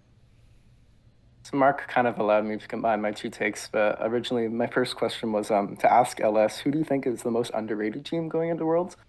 And then prefacing it, I guess, with my own opinion is I think FlyQuest can actually get out of groups versus DRX. And so that's like my take combined in one. Okay, so take Ella. Mark, You have woken him up. What? What the fuck? What? All right, so I'll go to bat a little bit for him because most underrated is a relative term. So it's not, who's actually, going to make noise necessarily. But if you think FlyQuest is absolute horseshit, but they're actually like not that, then that you could argue they're the most undervalued because they're like it's a relative thing. Yeah, you have them underground when in reality they're just sort of baseline. Right. Yeah. You think they're like. So, but the problem saying... was his take wasn't FlyQuest is underrated. His take was FlyQuest is getting out of groups and. Well, it was a two-parter. It was who do you think is the most underrated? He thinks it's FlyQuest, and they're like, okay, I can't go that hard. But I will say you could argue FlyQuest is the most underrated if you think they're going to go 0-6, but like, hey, they might get 2 wins or something. I mean, last week you could argue that makes them more. Last week on the show, I thought you guys were saying FlyQuest was our only chance of getting a team out of groups. Mark. Let's let LS go first, and then we can retread that ground, maybe. Okay. What the fuck, Mark? Shit. All right. Ellis. Yeah, I mean, I don't know how. Yeah, most underrated at the tournament. I don't know. It seems like people are doubting LGD, and I don't know why. So I guess I would say them relative to their level, and then otherwise, I think it would be DRX because even though like I'm even trashing on them a bit. I think that people have this notion that they're very bad. But I think that it's relative. It's always relative. So I think there's that. I think otherwise, yeah, if we're going to make a candidate for someone else, then I think it actually probably would be FlyQuest as the next one. So you agree? Because I think that... Well, I mean, for underratedness, I don't think FlyQuest can beat DRX. I mean, I don't know. I don't know what's going on there. It's just one of those matchups where it's like where and through what metrics are we suggesting that they have an edge? But then also, did we watch North America? Because I mean the whole thing actually. Was just, all right, great. I find the best way to cover LCS is to not watch it. That helps me a lot. Yeah. So the games were just so messy, and the manner in which FlyQuest would get advantages and then throw them, or the manner in which they win. I mean, I can't see it ever happening versus DRX. It's just one of those things that's weird. God, this clip is going to do bonkers for me on Twitter whenever I clip it after FlyQuest beats DRX. Oh, okay. Yeah. Cool. After they beat DRX in the first week, because DRX is kind of trolling their drafts. And then when they beat them again in finals, it's going to go even crazier with FlyQuest. Anyway. All right, so anyways, here was the argument that Kelsey was making that I ended up agreeing with a little bit. I still said I think I might have said I still preferred TL, but I understood. It was basically that there's like a really low % chance that FlyQuest gets out, and there's a really low chance that TL gets out, and there's a really low chance that TSM gets out. The reason that FlyQuest might be the most likely to get out for a North American team is that TES is such a favorite in that group. They'll probably go 6-0 in a lot of people's minds. Or this was the case that she was being. If they go 6-0, it makes the second place potentially more volatile because the second place team will have 2 losses. And so in a world where FlyQuest can pick up 2 wins versus, like Mad Lions or something or whatever, it just smushes the middle down a little bit because you want a 6-0 team and then like a really weak team. I'm not saying I think Mad Lions is really weak, but I'm saying like in this hypothetical world of how does FlyQuest get out of this group, it's TES smashes, Mad Lions underperforms, and then DRX gets upset somehow by FlyQuest. And then the argument was that was more like just as likely to happen as like TL doing the same thing in Group A to Suning and G2, which that was the part I kind of still was like, I think TL is still more likely because at least Machi's in there. But, that was the case that there's such a standout for the first seed in that group that it might give DRX more losses than, if G2 and Suning go 1-1 against each other and then you have 2 5-1 teams or whatever kind of thing. Because it's harder to force a weird situation then. Yeah, I think the situations that you're proposing are like the most realistic for upsets. I don't disagree with that. Yeah, so it's no way if I'm saying I think FlyQuest is going to get out. Yeah, I think you said that, Mark.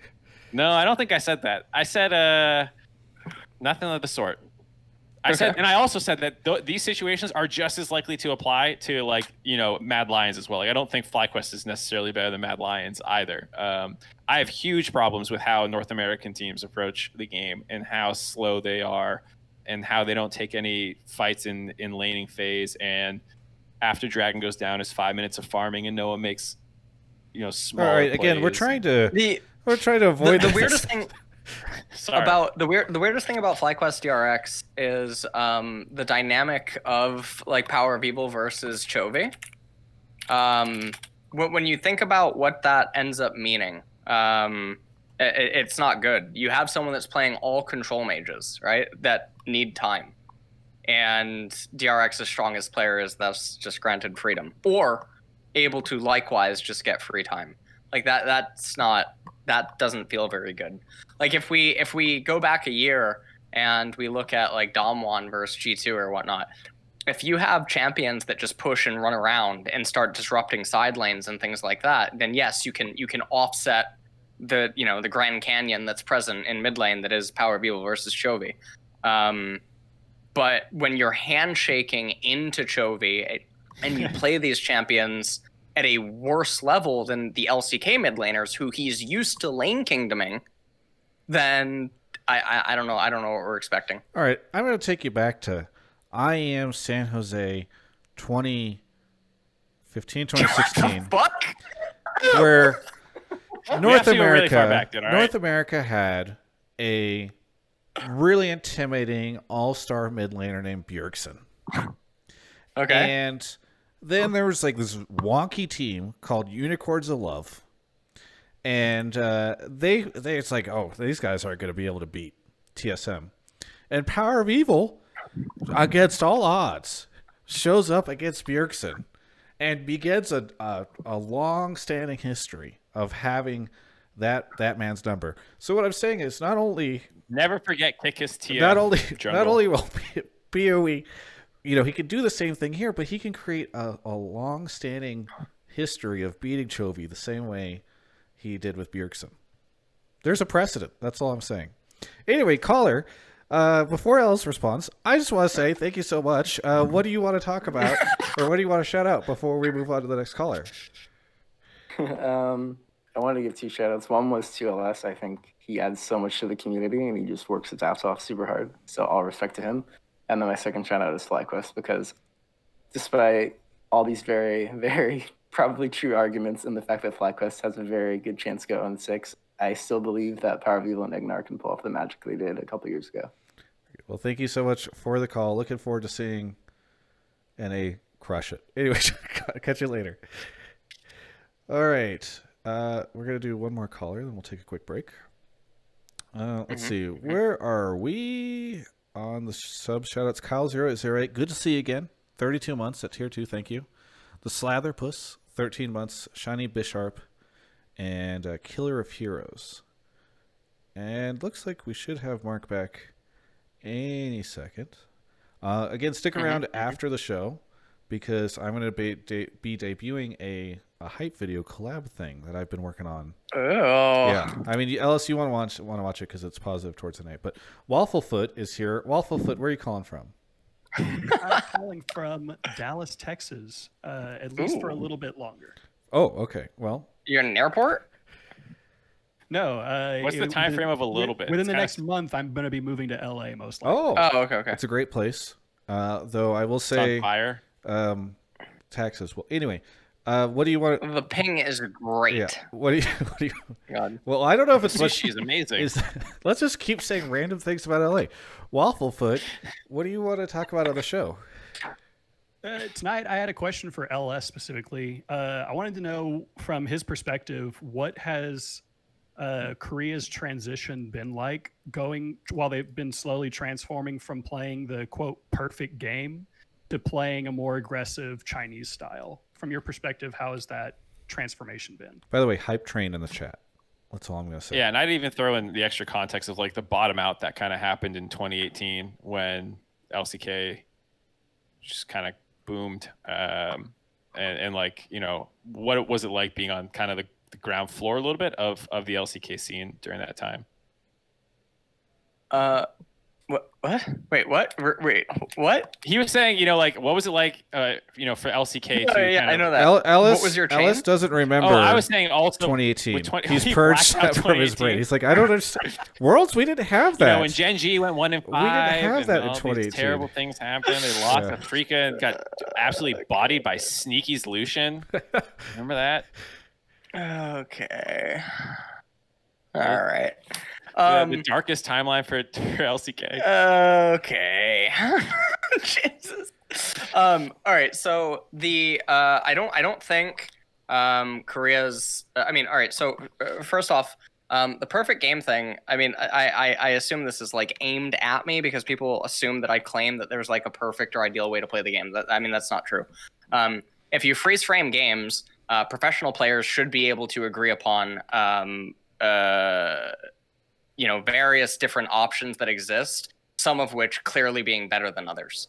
And so it comes down to basically assessing like who is closest to identifying these options and then shooting them. Right? I don't want to. Maybe Wafflefoot can correct me. I always assumed that kind of stuff started more from like the Monty, you know, like the best League of Legends will have 0 kills kind of thing. Maybe Wafflefoot's wrong, but I always assumed when people talk about like that's actually the position I was coming from. Style. So okay. Yeah. So I don't believe in the notion of like this perfect game concept. I think that like for instance, if we look at the super server right now, I'm waiting for, because I know it exists. Many pro players are not happy with the server anymore. We alluded to it earlier with pros requesting Korean accounts but being denied. I think a lot of people are very fed up with the way that the solo queue is going in the region. Even though like the ping's great, the mechanics are great, it's not natural. It's very bad. Things are very, very forced. They're not like. That's not the that's not the ideal way to optimize leads and advantages. So while it's very entertaining to watch and it's very fun, it doesn't make it great, right? And it's also very, very far away from scrims and how stage games actually go. And there's a reason for that. But anyways, Korea, interestingly enough, so I mentioned it earlier on in this call, Korea stays away from the Chinese server and, to my knowledge, from Chinese scrims. So the notion that they're becoming more aggressive or something like that, I don't think is very true. Dom1 is an outlier where Dom1 seem very harmonious with one another. And the addition of Ghost and the meta being the way that it is allows them to basically play 4 versus 3 on the top side of the map. And I think their cohesion, combined with having 2 of the best solo laners or the best mid laner in LCK plus Nuggery, allows them to conduct themselves in ways that other LCK teams aren't doing. That translates to explosive games and very fast finishes, but I don't think it has anything to do with a transformation into an LPL akin style. I don't think that's apt analysis. Yeah. Did I answer that well? I think you did. It sounded like disagreeing with the premise that like LCK had such a perfection focused thing in the beginning, or that it's kind of copied LPL. Yeah. Maybe you could say I would say maybe inspired a little bit, like the pace of game has sped up, but that's also like the entire world outside of has been NA. Forced to team. I mean, even NA, as much as we meme it, I still think it's faster than it was. Yeah, games are definitely shorter. We don't have like the 55-minute. Yeah. I mean, even like combined kills per minute is up, I think, quite a bit globally, because you're forced to team fight every 5 minutes. Whereas actually, you know, like for a period of time, the 5 to 20 minute mark, like no one actually needed to 5v5. You actually never needed to. I mean, you probably should at some points, but like Drake stacking has made that much more likely when you're at 3rd dragon at 18 minutes and these kinds of things that you get team fights. So like, I think the meta has forced teams to be more proactive in that sense. But I don't think that the style is exactly the same. I think I see LPL teams being a lot greedier than LCK and even EU teams. Like the likelihood that they will stay after a skirmish to push out another wave to get what they want, whether that's because of a reset or gold or whatever. And then like the jungler comes down and tries to punish them for being greedy, and you get these more extended fighting situations. Their TP usages are usually a little bit more lane oriented. EU, I was super impressed the amount of fucking deep wards they would throw in lanes to try and get if they ever got TP advantage on top side. Like there's wards going in deep bot lane to try and get TP flanks and stuff constantly. Like I think each region has its own like little styles. Even though I think you could say that the whole global meta has tended to be more active, which is what the LPL has been at the forefront of. Mm-hmm. Well, I'd ultimately agree with that. I'd say that pretty much answers the question that I had. Ellis, did you get a chance to answer Mark's question too, which was just like what has it been like being in North America, and Korea as sort of the LCK world has changed? Yeah, I mean, so it was always kind of awkward for me, because as the color for LCK, I was never a proponent of this narrative. I would always actually dissent against it anytime it was brought up. So I don't know. For me, it wasn't that different from Korean players that I would always talk to. Their beliefs never really changed. Interviews, I think like they would buy into the narrative talking point, but I think that has to do with the way that like interviews and segments and commercials and stuff are utilized in LCK. Like for instance, our trash talk is not actually trash talk; it's more like love talk. They could just call it Tinder or something. I don't even know. So like that's kind of weird. But to my knowledge, the players have never actually personally believed that anything majorly changed or was impacted. I think that's actually super cool to hear because it's definitely for Western fans who get these, like you don't get what a lot of the translations and stuff, you kind of get like the more filtered through whatever so like, I think there is this big perception in the West that like Korea bottomed out in 2018, realized they're no longer the juggernauts, the number one region who is the meta defining yada, yada, yada, and have had to learn and grow and change their mindset. And, like, I think there's this big narrative in that angle, which is really cool to hear that, like, probably not quite the case. I think that's actually really interesting. Yep. Well, pretty pog. It is pretty pog. Pretty pog. You got some great last words that you throw into these topics when they kind of peter out, I gotta say. Yeah. I never know how to finish it, but you've got the great. Well, anyway, Wafflefoot, thank you so much for the call. Any shout outs you wanna make before we take a quick break? Yeah, I've got two. The biggest shout out, obviously, is to Alienware, given how it makes everything just so much more possible for you. Thank you. My dad actually recently got an Alienware because he needed a new computer, and I was like, "Hey, I've got this cool 10% off code that you can go use." Love to hear it.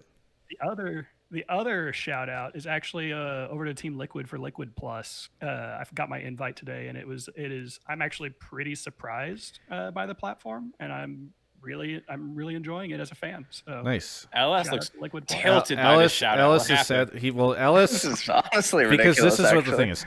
Ellis has so many simps that the moment that anybody ever tries to say thank you to somebody other than him, he gets outraged. He's like, "What the hell?" This is what he's like. Wait, you guys actually have other viewers in here? I thought these were all my viewers. This is what happens when Reddit just loves you every day for so long. Just this is actually you don't know how to deal with this. Anyway, but Waffle, thank you for that. And by the way, the Liquid Plus stuff is pretty cool. For those that don't know, Liquid is doing like a loyalty program essentially. So I did an interview with Steve a while back on it if you guys want to check it out. But thanks, Wafflefoot, and we'll catch you next time. Have a good one. So we're going to take a quick break really quickly. We were just talking about sponsors to talk about a returning sponsor to the show, which is Draftbuff. Thank you so much to Draftbuff. I'm putting their link into the chat right now. Actually, I just realized I don't have the right thing copy-pasted. So I'm going to... Trick2G is hosting me for 2,500 viewers. What the... I love how we get rated and hosted this much on the episode where I am... not in my apartment, able to take advantage of this and stream for several hours after. I'm like in a hotel, awkwardly holding a microphone that's gotten heavier and heavier as every minute has gone on. And are we getting? I wonder how high are we up on the boards. I want to point out your mod Yasuke. Yeah. He is sub to me Not you. Okay, well, he's not a mod. I know you said my mod, but I don't. He's not a mod. You just unmod him for that? I'm just. There's a. I saw a sword next to his name on one of his posts. You won't see it. You won't see it. One of his messages. You won't see it anymore. Oh my god, it's actually gone. It's just we reward loyalty around here. Anyway, Mark, did you see Trick hosted us for 2,500 people? Trick 2G? Yes, we have 7,500 people watching the show right now. Well, that was a great time. Or random, great. I guess. No, it's super generous. Thank you. I was just complaining because I'm holding this microphone and have for 2 hours that I wish that I got all this attention on an episode where I was at home. But you know what? We've interrupted our ad break. So we're back. Hello, Trick 2G viewers. This is a show we talk about League of Legends. I appreciate it. You're joining us for a quick break. Well, I'm telling you about an amazing product called Draftbuff. I put their link in the chat a couple times, and it'll be in the description if you're watching the VOD. Draftbuff.com/join/Travis Gafford. So they are back for Worlds, and they now have salary leagues. They're 4 to 10 people. You can do snake leagues like snake draft style, etc. But they don't normally work for a tournament like Worlds. So now they're going to bring, basically, if you guys have played any of their draft royales, you can draft a team, and then you go up weekly against someone from your league every week, and your players carry over and all that stuff. So it's a great way to kind of keep things going throughout Worlds. And they've got 5 weeks, play-ins, groups, group week 2, quarterfinals, semis, and then semi and finals. So if you want to go check that out, go check it out.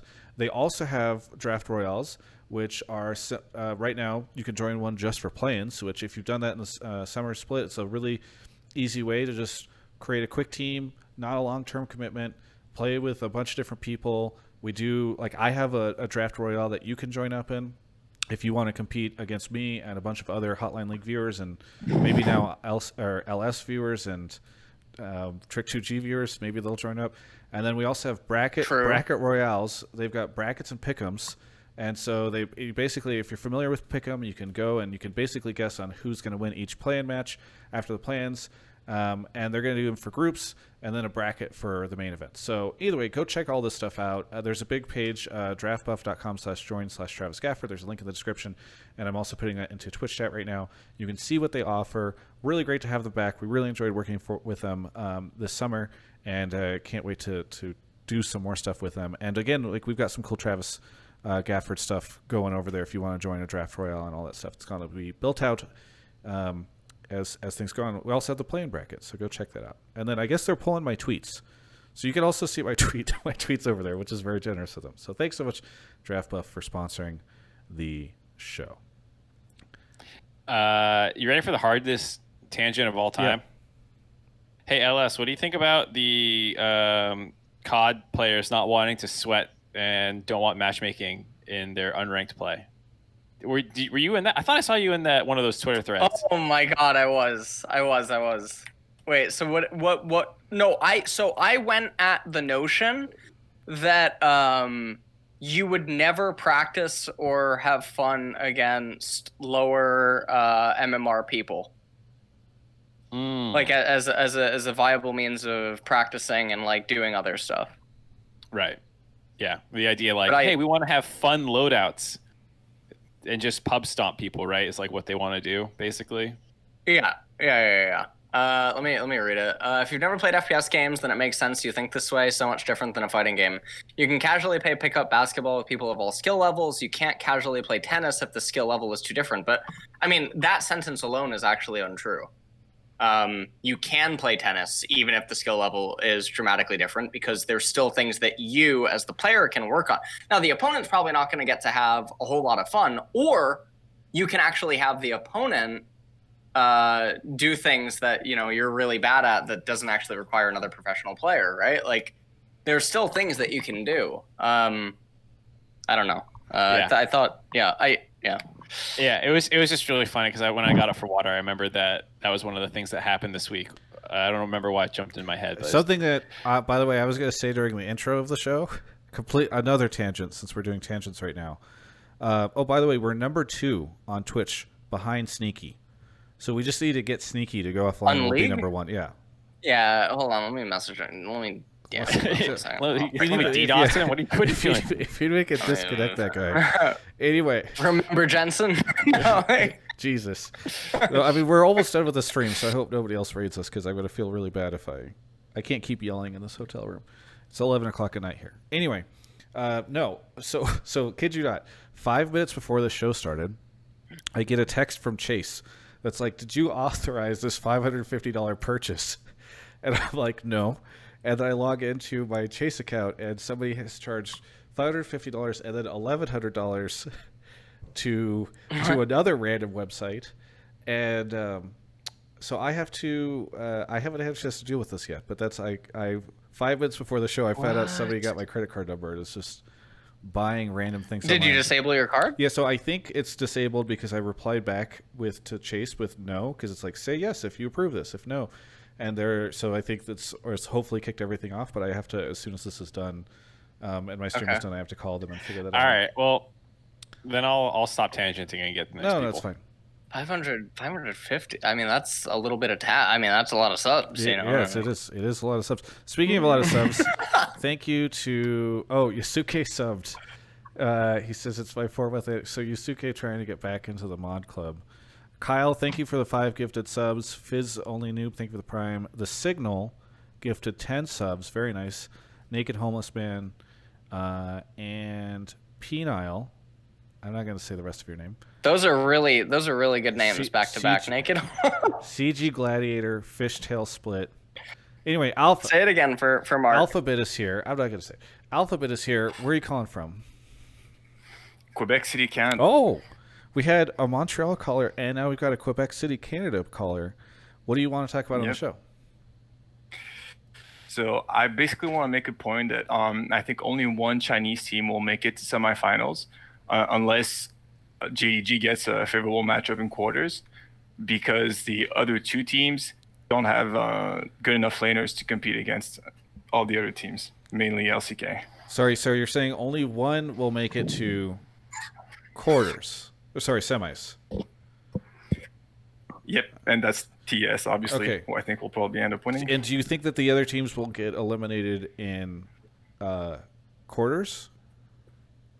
Yeah, I can break it down. So I think there's a high chance that Suning won't make it out of groups, because if TL's bot lane is playing on form, I don't think Suning's bot lane will be good enough to compete against him, and I don't think Angel is nearly good enough to compete against Jensen. Plus, Bin, him being a rookie, I think he's gonna have he won't be able to take advantage of the fact that Impact, plays losing matchups most of the times. And as far as LGD goes, I think LGD has way too much variance, and basically the only way for them to win games is when Shie and Peanut go nuts. I don't think that's going to happen, especially not against DSM. Though I think it could happen against Selfmade, obviously, because he's kind of a confident player himself. But yeah, that's it. So first off, I like your call. If people are looking at my reactions are not to what you're saying. My reactions are to LS's reactions to what you're saying. So that's what mine were too. And I was gonna say someone needs to get a supercut of LS's reactions to this, because it's like that fucking Vince McMahon thing, but like the negative version of it. Where he's just slowly like getting more and more tilted as the call went on. What gives you so much confidence in like especially the LCS teams you mentioned in overcoming LPL? Yeah, I'm not giving LCS teams that much credit, actually. It's much more LCK teams for my take. I think Suning is way too overrated. I don't think LGD is good at all, but if they do, they could go to quarters. I think they would both get annihilated by Genji, DRX, just name it, G2. I think G2 would shit on LGD if they were to play them. Yeah, that's pretty much it. I think so. For me, JDG will definitely get into quarters alongside the TES, but I think the JDG could win maybe against DRX, because DRX, their only way of winning is when Chovy as a favorable matchup, and he just snowballs the entire game. Although they always pick for like winning lanes, they're not able to snowball their leads and get through the mid game because they just pick shitty fights. And I think JDG's, I mean, basically just the Chinese scene in general, it's every single team is their variance level is way too high, and that's because they take fights way too often, and they're just hoping that they're gonna outplay a lot of situations and end up winning. I think that's why It's okay. They might end up failing. LS will go first, but I just gotta say, big shitty fights is probably my favorite. I mean, to describe something.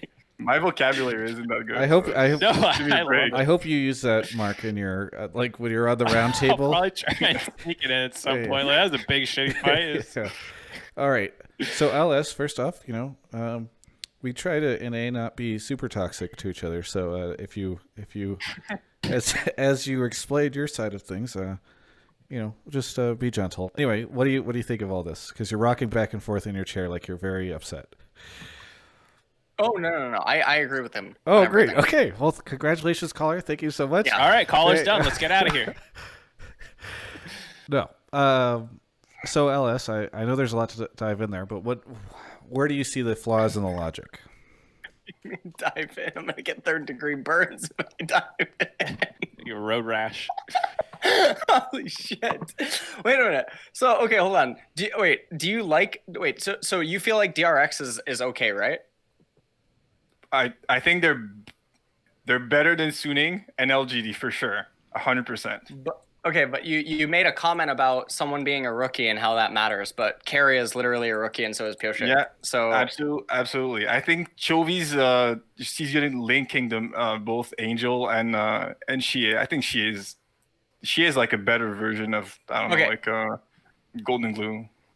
That wasn't what I was concerned with. It was that the foundation upon which you're arriving at conclusions is it doesn't stand up, right? Because DRX literally has 2 rookies, so you should then apply that to every DRX series. But that's not how analysis works. Being a rookie doesn't really matter. Carry is the best LCK support. I think like rookie is a term that gets thrown around a lot as like cover, and I think that it's very good for like narrative. And yes, it can be impressive, but it doesn't actually have any leg to stand on when it comes to analysis. The Suning thing is just so weird. They're 12-4 in LPL, which you're thinking that they're not favored against Team Liquid, who lost to TSM and wavered in North America. But Suning, who went 12-4 in the LPL, is somehow not favored. When favored, I definitely think they're favored over TL at least. I can't see a world where TL can win because I think we've seen Tactical and Core JJ at their peak, and I think mechanically they're better than Huan Fang and I don't have what's his name? Fuck. Huan Fang and Sword Art. Yeah, Sword Art. My main point was that even if they get through quarters, I don't see a world where they can beat Gen.G or even JDG or DRX. I don't think that's possible. I think they're just like too much lane deficiency within that team. And as far as like, to me, the more contentious point would probably be JDG. I could see them making semifinals, obviously, because I think they're a better team than DRX, which is like their only favorable matchup. I think if they play either G2 or go ahead. But you just said that no Chinese teams except for TES would make it past quarters, but now you're saying that you could see them beating DRX. I mean, it just feels like everything just keeps ebbing and flowing the longer that we discuss. First the rookies matter, now they don't matter. Initially you said TL would beat Suning, and now Suning is going to beat TL. So what are we doing? I don't think I made a point that rookies matter. Maybe I made a point that one rookie player wasn't good enough, but it wasn't because he was a rookie. So like Tactical is a rookie. I think that the fact that you're a rookie, like the only you mentioned Suning's top laner. Yeah, Bin. Yeah. Okay, so here's my point. Now you're right. You're bringing up Tactical. So why does that not apply? Just rookies in general, I think they're very they're high variance players. So like I think that applies as well. But if we're just going off of peak performance, say everybody's at their peak, I think TL's bot lane is better than Suning's bot lane. I think Bin is better than Impact, but just marginally, and I think Impact doesn't even play to win lane anyway, so it doesn't really affect anything. I think Angel's gonna, like, at peak performance, I think Angel can get destroyed by Jensen. But wait, no, hold on, please. Okay. Mark or Travis, call me crazy. Did he not say that Impact has an edge because Ben's a rookie? No, I did not say that. What? I said that even. I'll chime in. Okay. Sorry. Okay. Go ahead, Mark. I actually don't remember for sure if he said that or not, because I was looking up. I was trying to look up Ben's some of his stats real quick, because I actually think Ben is good. Like, this is one of the things that I think, like, when you were talking before about for Ellis, talking about like teams and their own environment and who they're playing against, like, you need to realize that Ben is playing carry versus carry matchups against the best top laners in the world who are also playing carry versus carry. Like, he's going up against like Flandre, the Shy, like 369. Like, there's all these sick top laners in Korea who he's going toe to toe with all the time, and largely doing like okay. I mean, if you look at some of his playoff stuff, like maybe some struggles, but like that's not at all what Impact had to deal with in North America. There's a single fucking team playing carries top and really playing around them in TSM, and they lost to them. So like, the final thing I'll say is Huang Fang and Swordart should not be slept on. Like, they're actually good, and Swordart is like a world's performer who has big achievements under his belt. You know, like, I don't think you can just dismiss a lot of these things so quickly. Okay, yeah, maybe I sound a bit brash, but I agree with that. Ben is a good player. I think he's very promising. As I said, I think he picks fights way too often. They trade a lot in the LPL, obviously. But the point about Impact that I made was just that we've seen Impact play against better top laners at every single world, and we've seen Impact consistently be able to get out of lane even or ahead while being on an island. Well, so unfortunately we're running low on time because we have to get one more caller, and we're already over our 2 hours. But Alphabet, thank you. And the nice thing for you is that if any of this comes true, you'll look like a prophet. But I think the odds are maybe against you here. True. Is there anything you want to shout out before we move on to our last caller? Yeah, Alice and Dom, actually. I've watched a lot of League because of you two. I think your commentary is it's great. Man, the people that Ellis is most aggressive with are the ones that shout him out. Anyway, thank you so much, Alphabet. Have a good one. No problem. Have a good day. I mean, just the idea that LPL teams struggling is a point you can make, but the angle that I was surprised at wasn't even the rookie one. It was on the individual level is going to be the issue. That was surprising. Well, let's grab the let's grab the last caller. Go. Okay. And CG. Oh, we already got that. Pup Trooper, Cold as Ice, gifted 5 subs. Thank you so much, Cold. Toucan Sam Mid. Thank you, Chucky CF. Malman Boba Cola, 37 months. Holy moly. Tuba King and Orsaki. Looks like our final callers here. Stolp 3. Stolp, where are you calling from? Hey guys, I'm calling from Stockholm, Sweden. Oh, what time is it there? It's roughly 7 a.m. Oh, well, thank you for calling in. What do you want to talk about? So we hear a lot of talk about the players coming to Worlds. We have a lot of super laners, and we have some very talented junglers, specifically like Canyon and Broxa and stuff like that. But I wanted to put some focus onto the coaches and see if you guys could give me an example of who do you think is the best coach at Worlds this year? Jet. I mean, it's only been one split, and he got coach of the split. So I feel like pretty clearly, Jet is there. You go. Is where it's at. Wrap it up. There's the call right there. It's all over. Yeah. Easiest. Actually, Bjergsen probably is the best coach. No. Okay, so Mark, what do you think on this? What? I want to punt. We go to LS first every single time. What? That's not. Is it true? I don't know. I don't. So people might have noticed this LCK voting. I opted out of the coach vote. And the reasons that I gave is that conversations like this, I think, are very hazardous. And the reason that I think that they're hazardous is unless you have behind the scene information or there is public orbit of players that coaches have interacted with or worked with, I think it's very gross to use conjecture to form opinions on people, because the reality is that they could be doing nothing, they could be doing everything, but you can't know. And so having conversations on it, I think, becomes very scary unless you can see very clear intent or very clear deviation from how something used to be. And then if the players are outwardly spoken that it's, because of this person, then you have something to go on.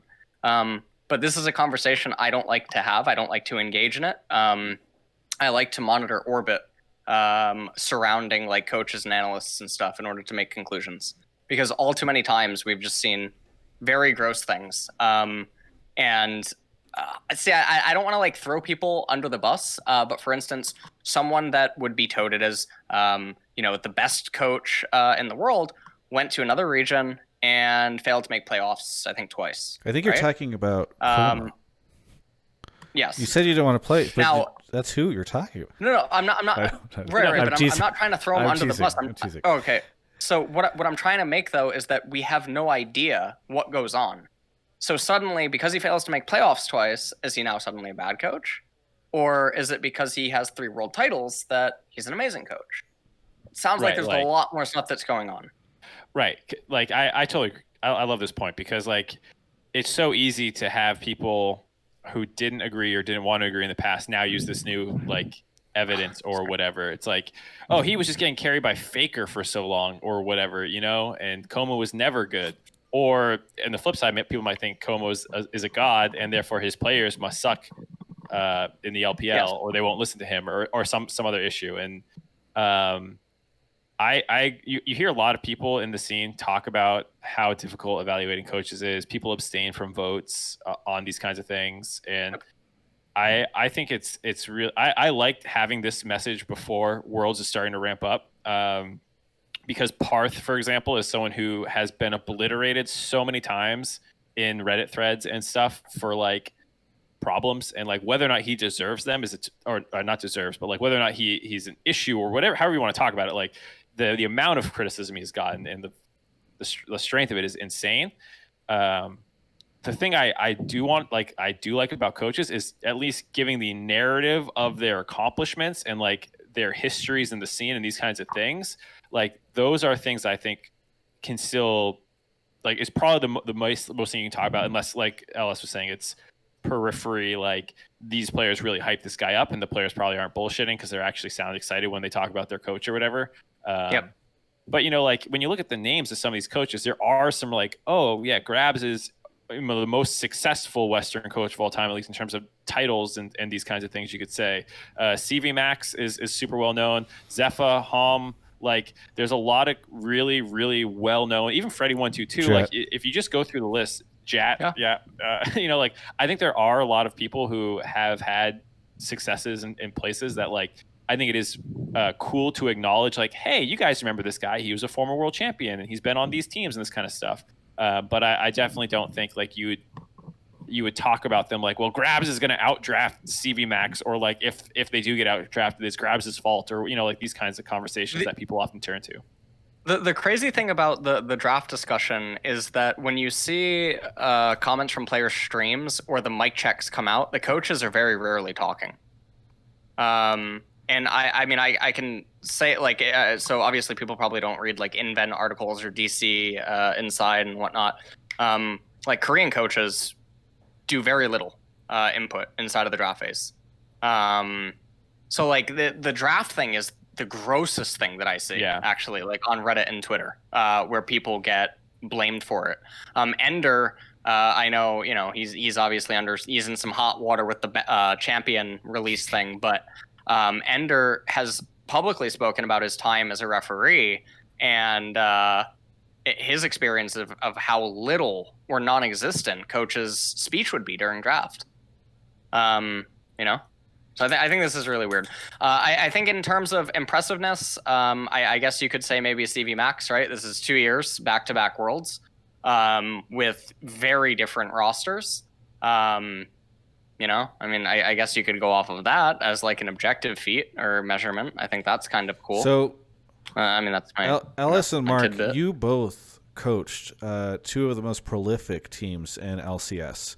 I'm just kind of curious, you know, you guys both have this experience being coaches in LCS. Which one of you would win out as coach over the other between Curse and Gravity?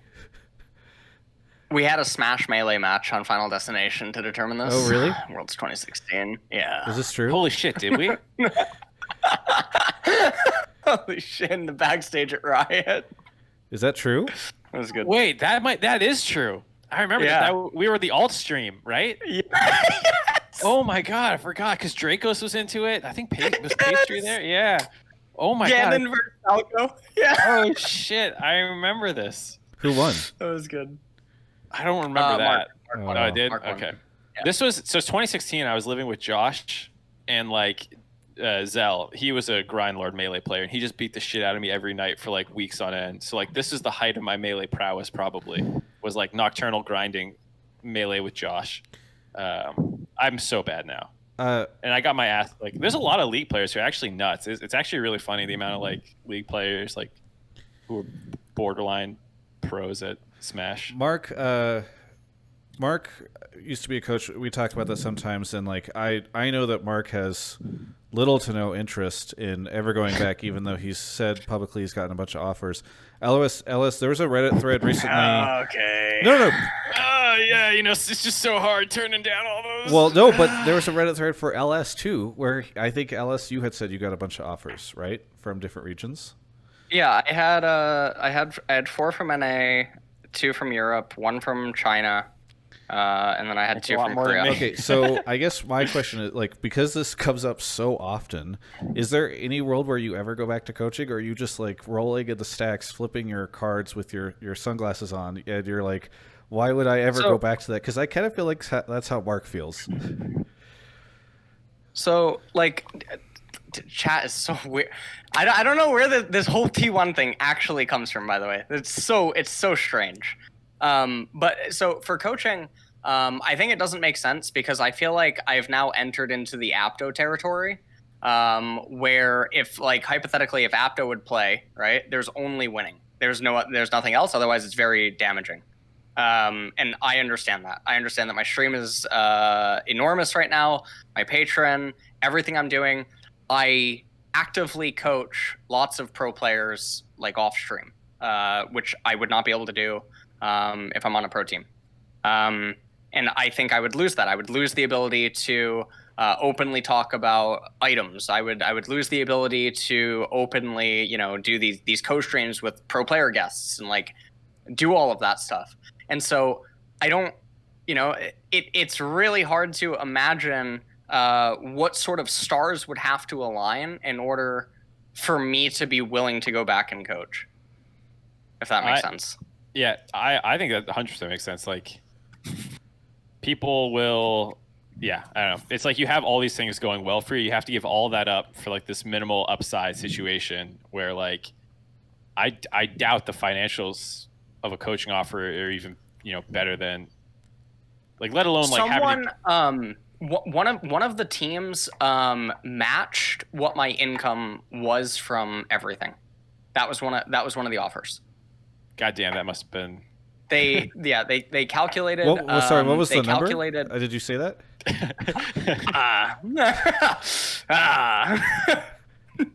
This is probably the Chinese offer that you were mentioning. How many subs do you have again?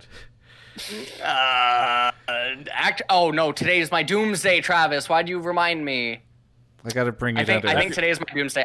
I think I lose like 3K subs today. Yeah. Well, that must be terrible to have 3K subs that you can lose. If Travis lost 3K subs, he would have. I would have subs. negative 2,000 subs. I would pay Twitch a lot of money that month. Since this is just turning into all of us just kind of like, you know. No, I mean, I think the coaching stuff is interesting because obviously it comes up a ton, and you guys both have you both are former coaches who are now in this situation. So, what were you gonna say, Mark? I was gonna say I was actually I thought I said this in the last Hotline League. I guess I didn't. So I had a coaching offer, and it was like one of those ones where it was like the big moment where you're like, are you going back or not? And I didn't. So like I'm pretty much 100% done with coaching. I got a nice, good offer. It's like the best you could ever dream or hope for, probably. And I didn't take it. So I was like, you know what? That's probably the last time I'm ever. Seriously gonna ever. I get why this stuff comes up, because there is one organization who. One of the most successful organizations. Can I interject really quick? I prefer if you would. I'm not trying to be negative Nancy, okay? But I really gotta break the fourth wall right here. Travis, who is Snarf? I don't know. He's been super toxic to me and Mark the whole stream. Don't you have coach? Wait, who is? Yes. But he's like a 19-month sub. It's so weird. No one wants Mark Z as a coach. Come on, Travis. Anyway, all I was going to say, prolific organization, one of the most well-known, all-star mid laner, currently like in an awkward coaching situation. TSM, man. TSM is definitely this team waiting for you to show up, and I think they're ready for you next year. Okay. China LS, right? Yes. That's where because everybody says SKT, so I was turning it. Anyway, yeah. I thought the joke. So I thought the T1 thing. Is it because that was the title? What title? It said of the Invent thing. I skimmed it. I think the problem was they said like T1 in, I forget exactly what it was, but it didn't say like what they were in contact with you for, and so I think everyone just jumped to coaching. And then some other people were like, it's probably more streaming, or like that's when all the speculation started spinning out. But like, because it wasn't like they didn't say what this conversation was about, I think everyone just assumed coaching. Whippy, all right, caller is still here. Stulp, you got much more than you bargained for, I feel like, with this coaching conversation. But it sounds like it's difficult for us to give you like a strong answer, but there are a lot of historic coaches, to your point. So hopefully it's been a good discussion regardless. Is there anything you want to say before we close out the show? Absolutely. I was just hoping to get a conversation started with this topic, because I feel like there's not a lot of transparency in what coaches do, like you guys said. I really hope to see some more content coming out of organizations regarding this. I know you can't really release everything, seeing as there's a lot of strategy involved in coaching and stuff, like league strats and stuff, but I really just want to see what happens, like what does the coach do for a team, and how do they become coaches, sort of. Well, hopefully we see that again, or we see that in the future. I think it's difficult because I think a lot of teams probably don't want to reveal sort of how coaching works for them internally, and in other cases you probably do have coaches that are useless and they don't want to show that. So either way, thanks so much, Salt, for the call, and we'll catch you next time. For having me, sir. Have a good one. All right, this is we've gone mega overtime, but I guess that's what happens when we have such fun conversation. Let's do a round of shout outs, plugs. Mark, what do you got for us? Nothing. I'm stinky and I should shower and go to bed. Great. Thanks for that. LS, thank you for the raid, and thanks for coming on.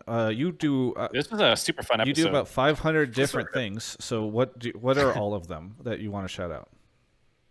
I'm gonna be live viewing Worlds Friday. That's gonna be fun. I actually, this month has been very down for me, but I'm looking forward to live viewing Worlds, casting Worlds, and then all that good jazz, and then hashtag soon. Shout that out too. Hashtag soon. Soon TM. Excited to see what it is. Remember announcements of announcements. It's going to be an apparel line. Anyway, there we go.